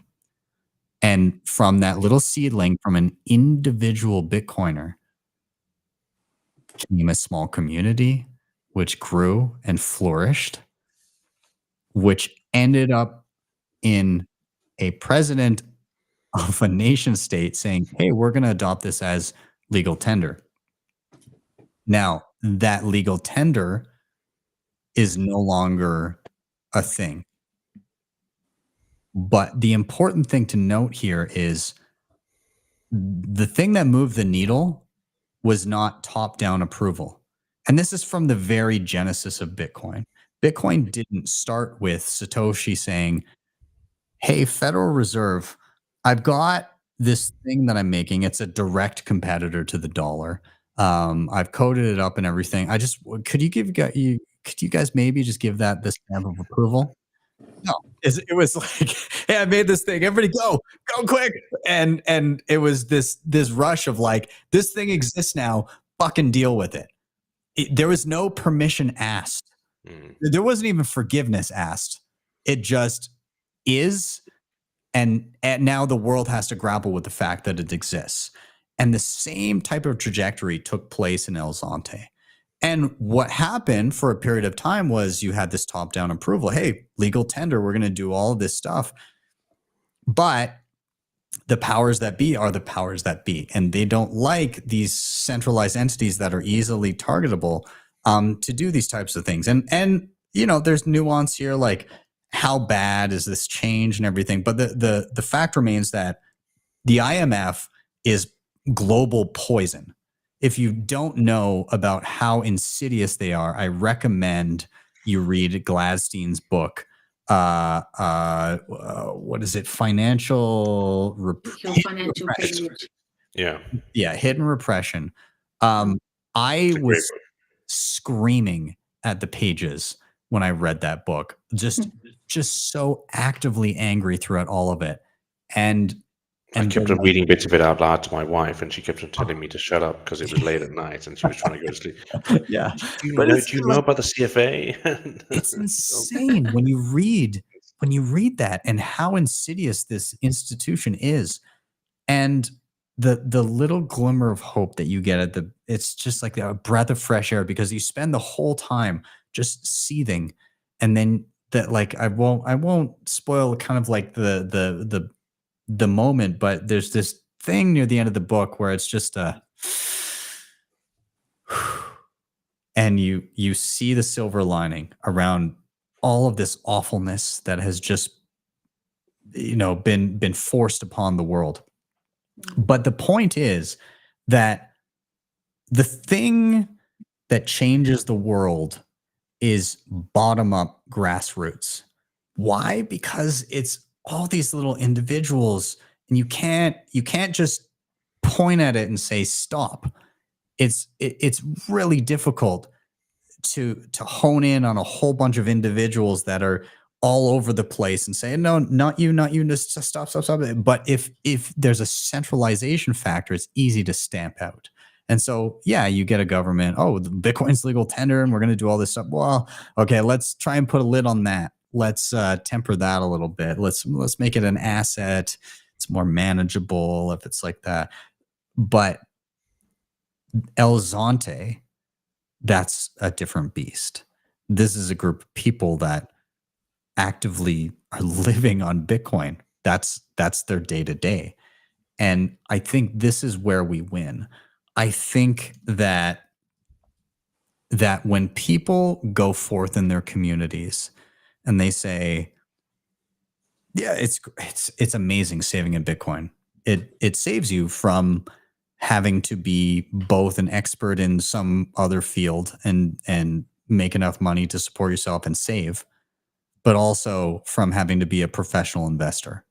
You can actually just be good at a thing and and spend less than you earn. And there you go, because your money is no longer money that somebody can print for free. I think where we win is where you can meet your day-to-day needs and live entirely on Bitcoin, not through third parties facilitating the transaction. And I will say, thank the Lord for those services that are bridging those gaps right now. But that's not the end game. The end game is for those things to be fully obsolete. It's for you to not have to shift in and out of Bitcoin to a local currency. It's for you to just be able to survive on Bitcoin entirely, earn it, save it, and use it. And so I think it's so important that people go to their local Bitcoin communities and start. And maybe it's just one thing right now. Maybe it's, a guy who is, fixes shingles or something. It's some niche thing. Oh, I got to get my roof fixed. I know this guy. He's a Bitcoiner. Maybe I'll accept Bitcoin for this. Start there. Start something simple, but grow it. And so I'm going to call out to this. I encourage people to check this out. But this is what we're doing here in Calgary. This is the SAP market.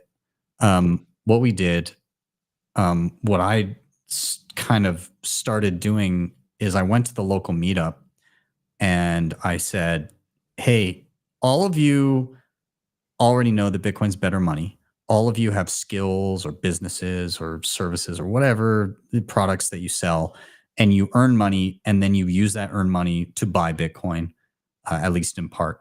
Why don't you cut out one of those steps? Why don't you just accept Bitcoin for what you do? It's not going to be all of your income right now, but you will get some Bitcoin probably from the local community, and then you can just directly save that. You don't have to go from accepting somebody buying something and then you selling your dollars for Bitcoin and then saving the Bitcoin. Just save the Bitcoin you accept. And so we started, this was last year in December, and we created a local market. We just recently, this past December, so a year forward, so we did it in 2023. The last market was December 2024. And we had 40 local merchants come together, and we did a market.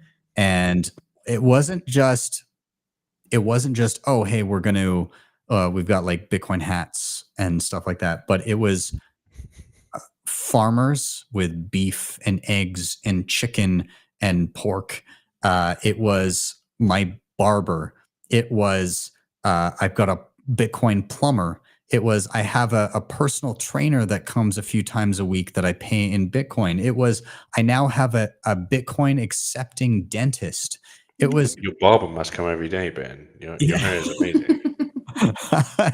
I mean, my barber, and the best part about the barber, and this I consider a huge win, is I talked to him about the market multiple times, and eventually he came down to the last one, and he just kind of poked around, and the next time I went for a haircut, he was like, hey, like, can you pay me in Bitcoin now? He asked for it. It wasn't me probing him.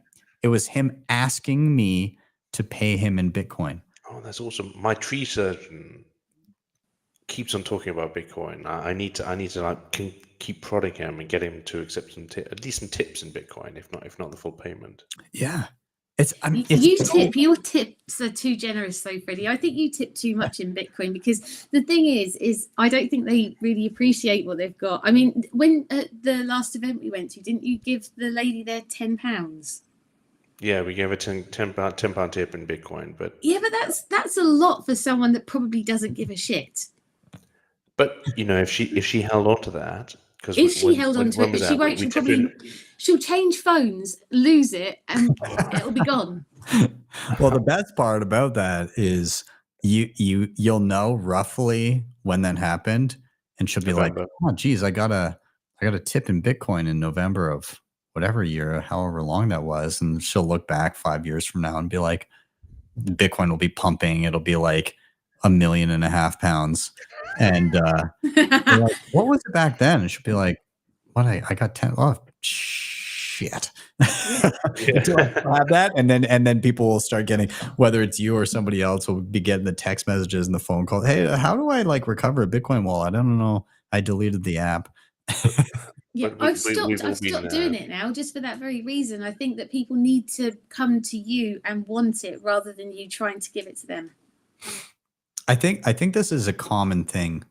Bitcoiners get weathered, and I mean, I've given away my fair share of sats, and definitely I agree.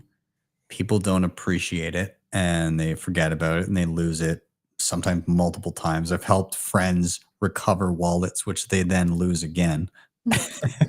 ungrateful bastards. I know. Do you remember the Bitcoin forces? Like, Yeah. I never use it, but Gavin was giving away 5 Bitcoin at a time just for completing a fucking capture.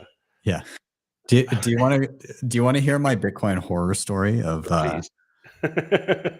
It's a funny story. So this was 2014, and I had just gotten into Bitcoin. Started. Keep in mind at the time, zero disposable income. So 10 plus years ago, I did not have any disposable income to my name.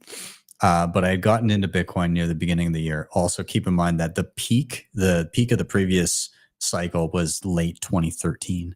And so my first year in Bitcoin was, to paraphrase Bane from The Dark Knight Rises, like I was born into it, molded by the bear market. And you merely adopted the darkness. Yeah, exactly. I literally was born into an 80% drawdown. Was my first experience of Bitcoin. And so, but at the same time, I recognize like all of the, I was lucky enough to have read up to understand, okay, well, I understand what would designate Bitcoin as actually being broken or hacked or whatever. And I understand what it's trying to promise, more or less. And the headlines of like Mt. Gox and everything, they did not reflect reality. So I recognized the reporting was wrong. And Bitcoin got hacked. No, somebody was holding Bitcoin for somebody else, and they didn't have proper key management. They lost the Bitcoin. So I knew that. So the thesis didn't change. So I just kind of continued on my way. But near the end of that year, there's a company held a contest, and it was something like why I love Bitcoin. And you had to make a video, why do you love Bitcoin? And whoever won the contest, they would pay your bills in Bitcoin for a month. But you had to find a way to pay your bills in Bitcoin. One of them was through their service, which is a company, it doesn't exist anymore, but basically they would match you up with somebody who would pay your bill, and then you would pay that person in Bitcoin. Bill Hop. More. Yeah, it was kind of like a purse.io from back in the day, where you could buy things on Amazon, a matching service, but for more broad bill payments. And so I made a video. This is before I made the channel, and I ended up winning. And so I was the person who got my bills paid for the month, but I had to use that Bitcoin for bills. Do you care to venture how much they gave me that month to pay my bills, which had to be used for my bills? What year? Was it 14? End of 2014. So I think Bitcoin was trading around $150 at the time. Not that time. No, it was end of 2014. It was in the $400 to $500 range. Okay, so before the 2015 bear. Yeah. 5 to 6. 10. It was 5 Bitcoin. 5 Bitcoin. I'm looking at the. Yeah. And so if I'm looking at that in Canadian dollars right now, so the US it's 102, 103, something like that. Canadian dollars. That's looking at about 150,000 Canadian, roughly. So don't do this, man. Don't do this. So for the month of December 2014, effectively as of today, my bills were 750,000 Canadian dollars. You live like a fucking king. my origin story is just even more. I mean, I can't even laugh about it. I started learning about Bitcoin in 2013 during the Cypriot banking crisis. purely academically, and I've read about it for years, and I wrote papers on the Cypriot banking bail-in, and I thought it was super interesting. I didn't buy any. And I was just a fucking moron, basically. I didn't buy any for years. Not long enough to make a difference, which is why I'm still working a fucking fiat job now. I once worked out how much money I would have if I just stuck $1,000 in when I first learned about it, and it was like $70 million. All I needed to do was ape in with £1,000 when I first started studying it, and yeah, I'm an idiot. I mean, part of it is too, like, at the time, everybody always you always labor over the fact that if I could have, if I would have just been able to do it back then, I would have bought all this Bitcoin and sat on it. But realistically, that's not how it would have went. It's, you didn't have the knowledge and the conviction you have now. No. And so, back then, yeah, sure. If I could jump back in time to 2014 me and say, yo, you are about to spend $750,000 worth of Bitcoin on your bills right now. And I think I used it. Part of it I used to buy like Xbox games for me and my friends. And then I went, what else did I do? I bought some gas for the car, and I got a few things on Amazon, and you hear stories about people who bought like $1.5 million worth of weed on Silk Road. Yeah. Well, I mean, that's basically, I'm halfway there. I'm halfway there. My bills, give it a cycle, and that 1.5, it'll be far past 1.5. It might be this cycle. In fact, you're right though. I think you either would have lost it or you would have sold when it got to 1,000. If you bought at 100, then when it hit 1,000, that's a mind blowing delta, and you would have thought, fucking hell, I've 10x my money. I'm just going to go on an amazing holiday. And it wasn't as certain then either. No, it's your brain back then, plus with the certainty that exists now. It was not certain back then. That's so true. And actually, tracking all the way back to the beginning of our conversation, Bitcoin had no market value for 2 or 3 years after it started. So, fucking Garlinghouse and Larson kicking off with their XRP shtick, creating a fake money out of nothing, giving it a price. Satoshi didn't have that benefit. Neither did Hal, neither did Marty Malmy, the original guys who were mining. Bitcoin had no value, and these guys were paying electricity for something that had no value and might never have had any value. That's an extraordinary contrast. And you might have bought it on Mt. Gox as well. You know what? It's funny. I matrixed my way around Mt. Gox because I was too early. But then the other thing that I also somehow ducked and weave around. Have you seen what is? I'm trying to remember. Hold on a sec. I'm looking it up. Have you seen the documentary? It's called Trust No One. Oh no. And so I'm going to pull it up here. Write that down. So here it is. So this is a documentary called Trust No One. It is about the largest Canadian Bitcoin exchange called Quadriga CX. This was one of my first tutorials that I ever made.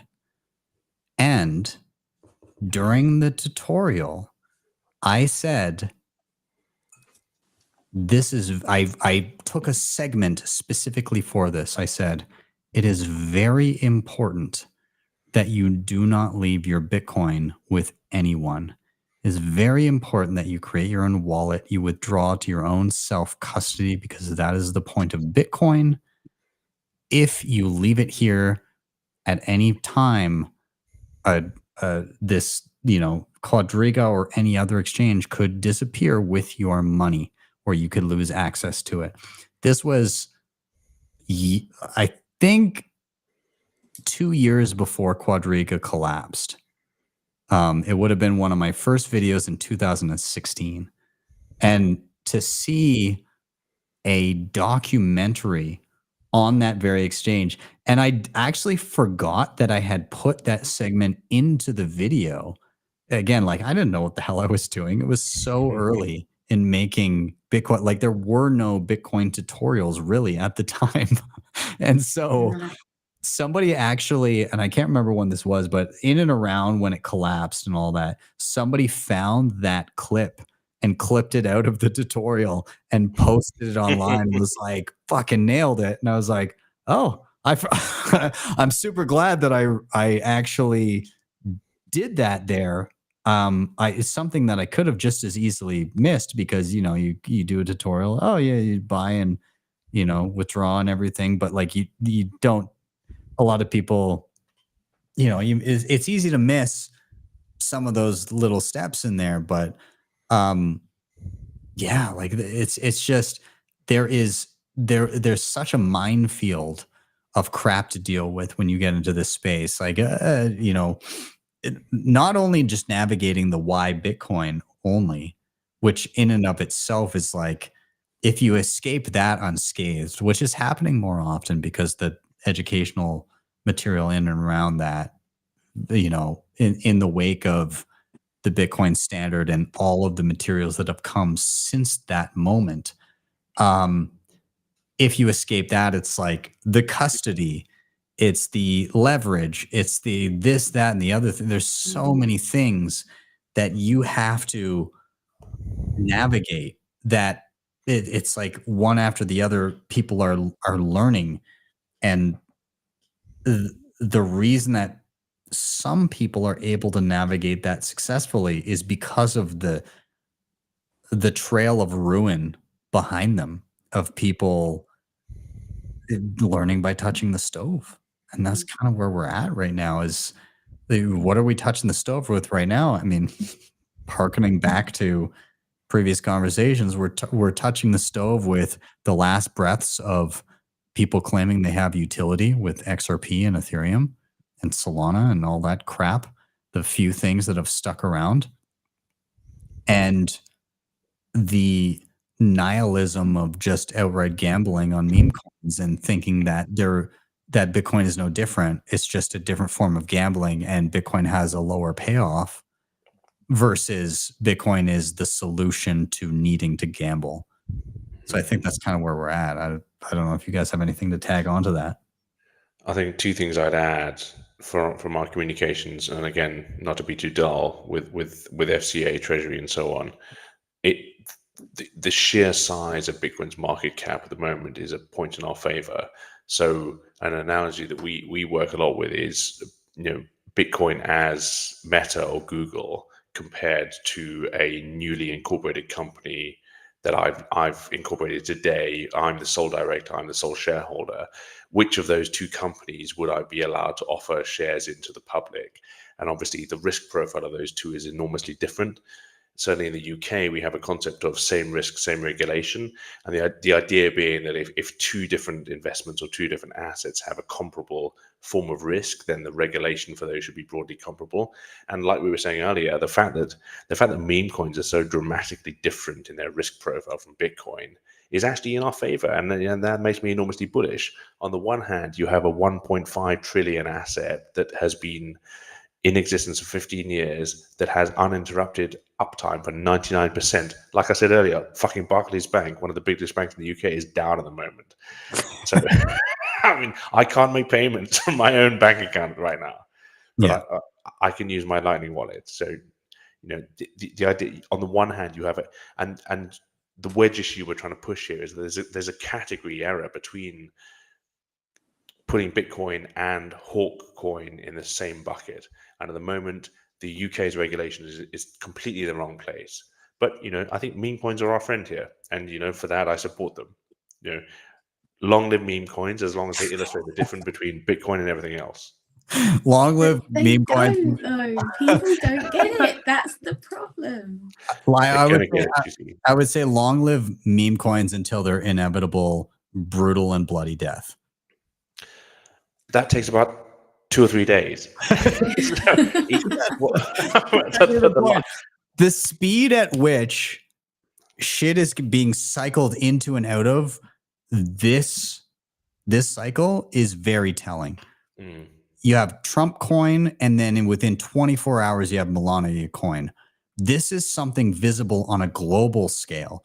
It is a spotlight directly on how useless this garbage is and how transient it is. It's like, hey, buy this. 24 hours later, it's buy the other thing because fuck the old thing. This is the new thing. And people are realizing, oh, this is the culture of what this actually is. Now, the trick is differentiating Bitcoin from that. And that's where the work needs to be done. But at least we'll be able to point to this. And again, one of my favorite things this week is the hybrid Bitcoin Ethereum ETF, because Ethereum has this air of legitimacy to people that are uninitiated. Sorry? It has an air of respectability, which it doesn't deserve. Yeah, but people assume that it's the number 2. It's right next to Bitcoin. We call it number 2 for a reason. Yeah, nice. There we go. That needs to be a clip for sure. But like, yeah, you have the number 2 to Bitcoin in terms of market cap, and people assume that it's legitimacy. But what's going to happen is you're going to look at that ETF, and you're going to look at the Bitcoin only ETF, and then you're going to have a decade from now, it's going to be like, oh, imagine if you had bought the hybrid. Look how wrecked you got comparatively. I don't know what the weighting is for it. If it's 50-50, then God help anybody who buys that. Yeah, we just need more data. No, not immediately. Susie, you're right. Will people work it out? No, they will not work it out. They will blindly dump money into it. And then through the passage of time, aka through the holding of one's hand on the stove over 5 to 10 years, all of society will look at that scalded, charred palm and say, wow, let's not do that anymore. So it's going to be for lack of a better term, it's going to be a slow burn. Yeah, it's completely right. It's why it's so important to put up the charts of the top 10 coins from 10 or 15 years ago. You look at the top 10 from 2013. It's markedly different from now, and you have not heard of 8 out of the 10 coins that are in that line. And in 10 years' time, you're going to say, "Oh, but I bought the BTC ETF. What did I do? I gouged out my own eyes and skull fucked myself." It's sorry, great. Ben. I'm degenerating into horrific profanity here. That's okay. You did start the episode off with a whiskey and a rum. And asking in the chat. I've got a whole decanter of rum here, which I've been gently topping myself up with during the. There we go. I love it. No, it's great. So I think what we want to do here. This has been. I think the general theme of the episode, more or less, yes, we spent plenty of time just shitting on how ridiculous all of these things are, but I think the thing to glean from all of this is how unique and different Bitcoin is from all of this garbage. And like it even comes down to, again, Susie, your topic of in and around the mining and how Bitcoin is actually helping in different areas where people are just destitute, and all of a sudden Bitcoin, because of its unique properties, is able to swoop in and actually subsidize a grid because it's proof of stake, and because it connects it back to energy, just like gold, for all of those reasons. Otherwise it wouldn't work. Yeah. When you have a copy pasta of our existing system, and you recreate that with something like Ethereum or XRP, you're going to have the same results. You're going to have people in positions of power that get rich off the backs of anybody that puts in real work. They're extracting value from others. Yeah. And Bitcoin explicitly is designed to do the opposite of that and have it be unshakable in those values. It's very, very difficult. And you can't say that anything is 100%, but what you want is you want the dial turned as much in the direction of being difficult to change from those initial outset values as possible. And people get very confused about the idea of, well, it's technology, it's tech. I'm in it for the tech, so let's move fast and break things. No, the main selling point of Bitcoin is that no idiot can come in and be like, oh, let's do this, let's change it, because those people can be corrupted and thus corrupt the entire system if they're able to change it. And so the fact that Bitcoin's difficult to change is the innovation. Yeah, it's a selling point. It's not a disadvantage. Yeah, exactly. So I recognize there's going to be people that click on this because of the thumbnail. They're going to be like, fuck these guys. I'm balls deep in XRP. but like I'm hoping through some of this that, you know, some of those assumptions are the problem right now is you go back to the inception of XRP. Who are the people that are from back then that are still in XRP? Well, the people that created it, right? The people that directly, like that stuck it out for the past decade. Nobody that bought XRP at market value is still around being like, this the next thing, it's going to replace Bitcoin, because you've had a decade of absolute misery. Yeah. Who hasn't had a decade of misery is anybody who is on the receiving end of the 100% pre-mine and the gifting of XRP directly into their pockets, which they could then dump on retail. And Exactly. so You have to ask that question. You know, Brad Garlinghouse, have you ever gone out and market bought XRP? yeah, Have you ever wanted to own the asset that you created and gave to yourself for free? And if the answer is no, then you have to ask yourself, do I want to buy this myself? And like I've said several times, I'm a big believer in the free market. If you have done all of your research and you still want to go out and buy XRP, go do that. You know, if that's how you want to spend your money, I believe in the freedom of choice. You want to waste your money, you go do that. I'm totally cool with that. yeah. But has Brad Garlinghouse ever done that? I think that's an important question to answer. And the other thing is, you know, we hear a lot from Ripple about how banks are going to use their product. The really interesting thing to consider is that Ripple's main product is a product called RippleNet. And RippleNet does not require XRP to function. So you're buying a token that has nothing to do with the fundamental tech product that the company offering that token offers. So doesn't that make you even question for a moment whether you're excellent liquidity or not? Have a think about that. This is the exact ICO argument. Yeah. It was companies with a token where the token in no way was completely detached from the business. And so like the business can continue to do things and function minus the token. and so like in no way, like if XRP is a thriving company in 20 years, that doesn't mean that if Ripple rather XRP and Ripple to me are the same thing because they were the same thing.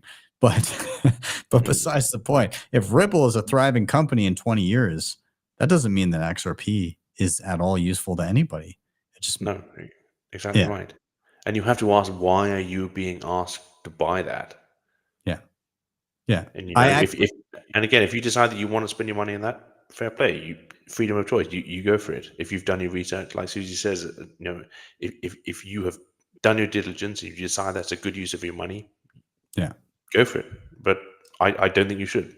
It's interesting because there's a lot of marketing in and around the separation of XRP and Ripple, and the marketing efforts that have gone into both separating and somehow at the same time marrying those two things. It's very insidious because in one way they're trying to say like, hey, we didn't create, we didn't create an illegal securities offering.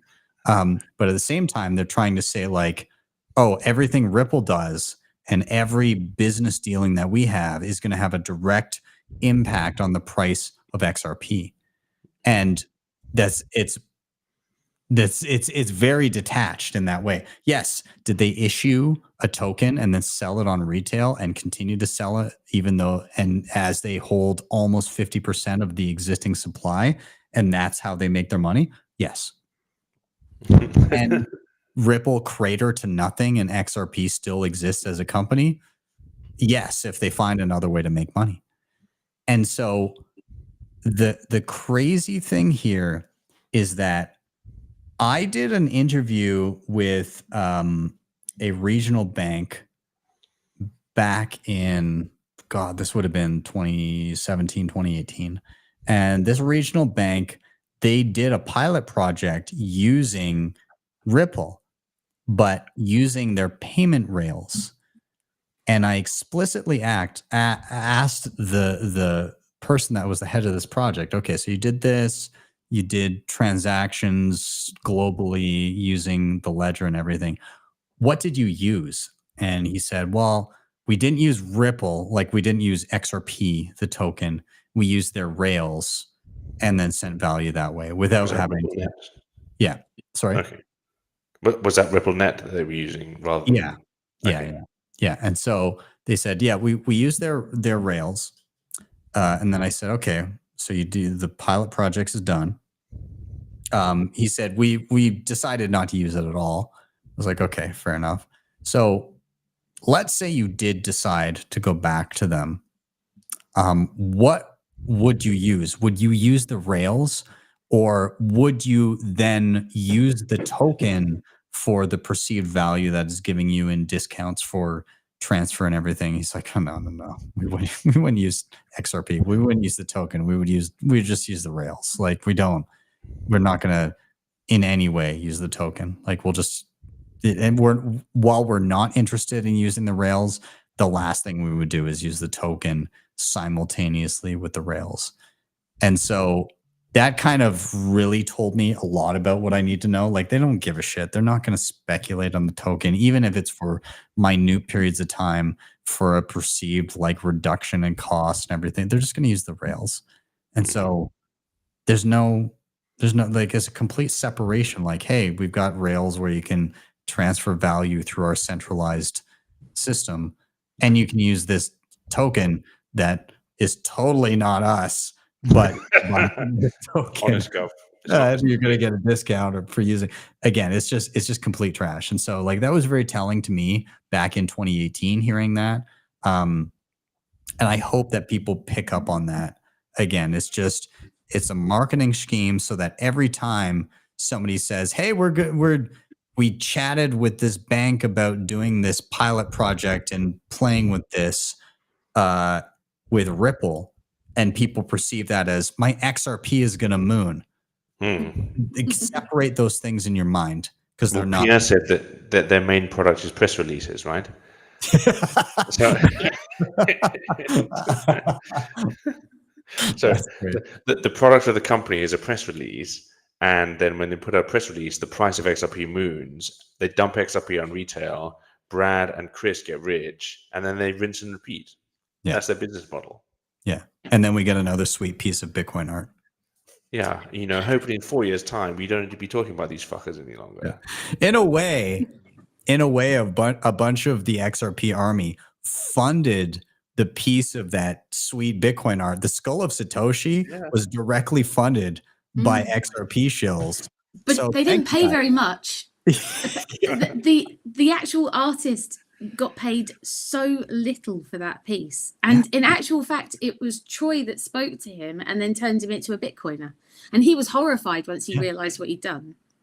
Yeah, it's funny. He was like, wow, there's a lot more nuance to this than I realized. Wow. I guess I definitely have been completely used in this equation. And didn't get paid very much for it either. He Yeah. came out of it really well. Open-minded, nice guy, Yeah. interested in hearing alternative points of view. I thought he did a fantastic job there. Yeah. My favorite part about the piece of art is the top of it is the cooling towers, like nuclear cooling towers. And the visual effect was supposed to be, look at all the pollution being spouted off by these. That's a nuclear cooling tower. That's steam. It's water, isn't it? Water vapor. It's just, yeah, it's super funny. Anyways, we are going to round out Susie, Freddie. Thank you so much. I want to offer a nice little cheers to you both. Appreciate you coming and getting bullish with me on a Friday evening. Everybody in the chat, before we round out, I would love to allow anybody in the chat. We'll maybe pick one or two of the best questions that they might have in regarding anything. It could be around BTC policy, UK. It could be in and around any of the topics that we discussed this evening. But drop them in the chat. I'm going to keep my eyes on it. You, Freddie and Susie, you guys can see the chat if you click on chat on the right. If you see anything that you like, let me know. I'm just going to give a quick shout out to Bitcoin Mentor as people kind of queue up their questions, and then we'll dive into them. But if anybody would like a free book, then there's a QR code on the screen here, and I'll bring up the screen of this. So, of course, my company, Bitcoin Mentor, we offer one-on-one education sessions if you're looking to learn about practical knowledge and around wallets, hardware, multisig, running nodes, home mining, you name it, we can help you through it. So you can reach out to us at bitcoinmentor.io. But the QR code on the screen, one of our mentors, his name is Jesse Berger, and he wrote a book. It's an awesome one called Magic Internet Money. I'll read a little bit about it here. A book written by one of our top mentors, Jesse Berger, explains many key concepts underpinning Bitcoin in simple and relatable terms. Beyond the basics, it explores topics such as banking, cryptography, economics, governance, and more. This added context highlights how Bitcoin can address many problems facing the global economy and why it is positioned to usher in a brighter future for us all. And I can say personally, I love this book. There's so many topics that Jesse covers here in such a concise way that I found myself thinking to my as I'm reading through, going, oh God, that would have taken me 20 minutes to explain. And he somehow whittled it down to a paragraph. And so it's such a nice, quick read that outlines a lot of your foundational knowledge in and around Bitcoin. So highly recommend. If you scan, you can get a free copy. You just drop an email and you'll get a copy of the book. But it's also a great share if you're trying to maybe orange pill some of your friends and family. Excellent resource. So yeah, head over to that QR code and download a copy. So I'm going to maybe I'll leave up the free book QR code there. But let's check the chat, see if there's anything. So there was one comment that I really loved that I went back to find from World of Rusty, and it said, love how Freddie is getting jealous of everyone's hash power. That's so funny. I was going to call out World of Rusty as well, because he said the profanity with the English accent makes it so less potent. I mean, I just want to say, World of Rusty, my kids and there's a bunch of them who are all friends, and they do imitations of their parents. And when they do an imitation of me, it's literally, oh fucking hell, I'm so fucking annoying. fuck. So the imitation that the other kids in the neighborhood do of me is of a stream of relatively posh profanity. So I've been on the phone to you, and you've actually been told off by your daughter. Yeah. Like, oh yeah, sorry. It's funny because World of Rusty, he's Australian, and I will say that profanity coming out of somebody from the UK versus somebody from Australia, it's like an entirely different class of profanity, because I hear you swear and I'm like, oh, that's cute. And then I hear an Australian swear and I'm like, oh, that was awful. That is just vile what I hear. So, and it could be the exact same sentence. This is how I get away with being such a terrible person, Ben. People think, oh, isn't he nice and intelligent? No, I'm actually just a massive asshole. I just happen to speak in a really posh accent, so I can get away with terrible shit. That's great. Okay, I'm going to pull up a couple of questions here. So one here from Renewed Ambience says, is the UK policy on Bitcoin/crypto going to ease, or is it going to ease, or is it heading in the right direction as currently compared to US products like Fold, etc., for getting Sats cash back? Feels like we are behind. Can I So say that quickly, Suze? Absolutely, that's got your name all over it. Yep. Yeah, so the problem we have in the UK is that the FCA, which is our regulator, has grouped Bitcoin with absolutely everything else. So like we were saying earlier, at the moment, Bitcoin is regulated in the same bucket as like the Hawk Tuah coin. So there's no differentiation at the moment between a meme coin on the one hand and Bitcoin on the other. And that's something that we're really working hard to change. It's very difficult because everyone in the FCA is very entrenched in their current position that all crypto is essentially the same thing. And so we have a lot of work to do. It's an uphill battle to help them understand that there's an enormous difference between Bitcoin and everything else. At the moment, and candidly, I don't think there's likely to be a change until there's a change at the top of the FCA. So the FCA CEO is he's not standing for he's not looking to retain his position. He is hoping to get the as we've heard, he's hoping to get the Bank of England job when he leaves the FCA. Personally, I don't think there's likely to be a change until he moves. When he moves, we need to see whether the incoming head of the FCA is a more forward-looking person than he is. If they are, then I think we're well positioned to try and push the narrative and frankly the academic understanding that Bitcoin is completely different. At the moment, everything is regulated in the same bucket. What that is a key aspect of what we're trying to change over here. So I'm not optimistic in the short term, but in the longer term, yes. nice. All right. There's another question here from Mark. What will it take for the XRP army or XRP false news and hype to finally go away once and for all? Bitcoin, country, Federal Reserve adoption, bank adoption exclusively for BTC. So I'll let you guys answer here. I've got my thoughts here, but like, what does it take to, I guess we can more broadly say, cryptocurrency that is feigning utility, but in this case specifically XRP. What does it take for that kind of stuff to go away? What do you think, Suze? I just don't know. It's a really good question. I don't think I can answer it. I mean, I might hazard a guess that, I mean, depressingly, I think if you zoom out, this represents a kind of behavior where people exploit a fiction of legitimacy, like you were saying earlier, Ben, with ICOs, giving a veneer of respectability to something relatively nefarious. Fundamentally, I think this is something that human beings do as it's just part of our nature. Steven Pinker writes in The Blank Slate around how many cheaters a population of honest individuals could support. There will always be some cheaters in an honest population. And I think as a human behavior, cheating and scamming is always going to be a part of the way that we interact with each other. The key thing is understanding as much as you can about the reality of what how do you understand it? How does anyone understand it? It's huge, and the information they get is wrong. How did we understand it? How did you understand it? For an example, by way of an example.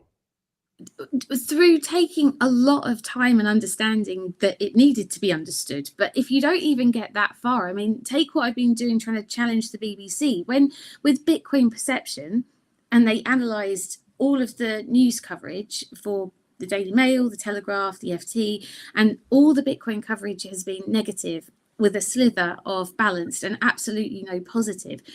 That's how people are making up their minds. That's how they think they're getting the information. And so if the information that is being put out there is wrong or hard to find, or it muddies the waters and people are time poor, they just don't stand a chance.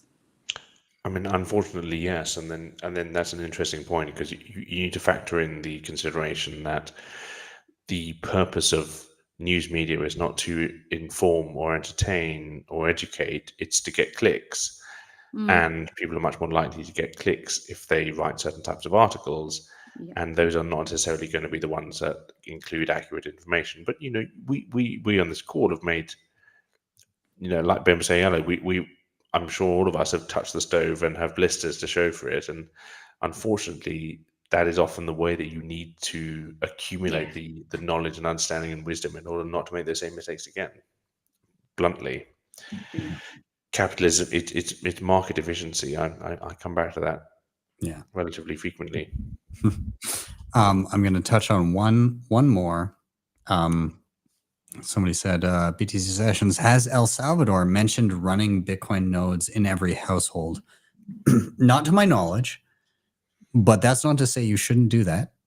And so I guess I'll use this opportunity to, as a call to action for everybody that is tuned in currently. There's your QR code. Scan that, and you can get to the tutorial on how to download your own Bitcoin node and audit the supply of Bitcoin. And you can get started. That's your weekend project. I'm giving you homework. This is the only live stream on YouTube that gives you homework. But go scan that. This is what you're going to do tomorrow morning, or even maybe tonight, if you've still got a little bit of oomph left in you for a Friday evening getting bullish. You're going to download Bitcoin Core. You're going to let it sync over the weekend, and you're going to make sure you join in on Tuesday, and you're going to audit the supply of Bitcoin in real time with myself and Pierre Richard. So somebody asked earlier if there's a link for that yet. Not yet. I will set that up over the weekend, but it will be Tuesday, February 4th at 2 p.m. Eastern time.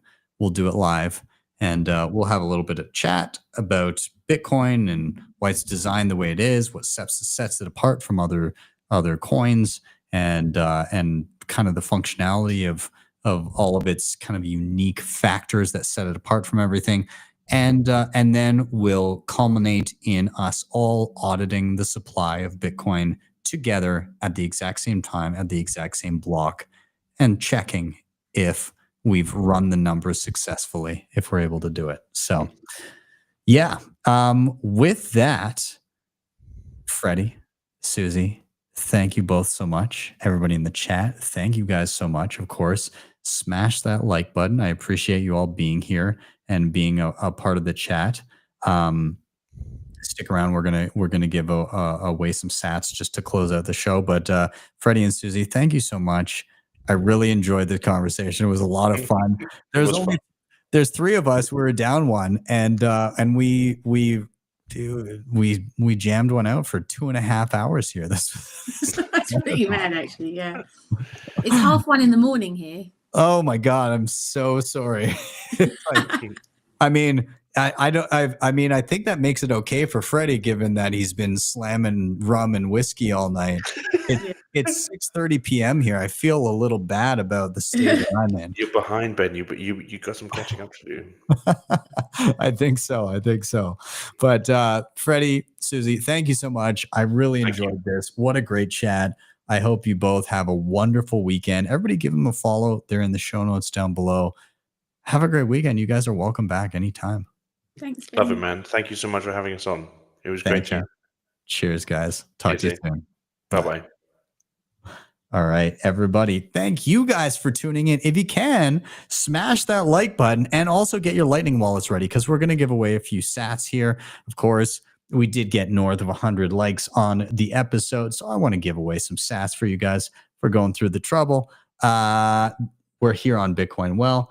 I'm going to give a quick click. And again, just as a reminder, whoever scans this first with their Lightning wallet is going to claim the free sats, and they will snipe them from everybody else. So if you get an error, it's because somebody else grabbed them before you. By the way, the QR code off to the right, that is if you want to check out Bitcoin Well. They're a great place to be buying Bitcoin in Canada and the US. So check them out there. But I'm going to toss a coin into the Bitcoin wishing well, and whoever grabs the QR code that pops up first will be rewarded with 210 sats. Congrats to whoever grabs them. Let us know in the chat or in the comments if you're the one who grabbed them. But with that, we're going to round out here, and I will pull that off the screen. Thank you guys so much for being here. Have a wonderful day or evening, wherever you may be. And my call to action, keep stacking sats, keep stacking skills. I'm Ben with the BTC Sessions. This was your daily session.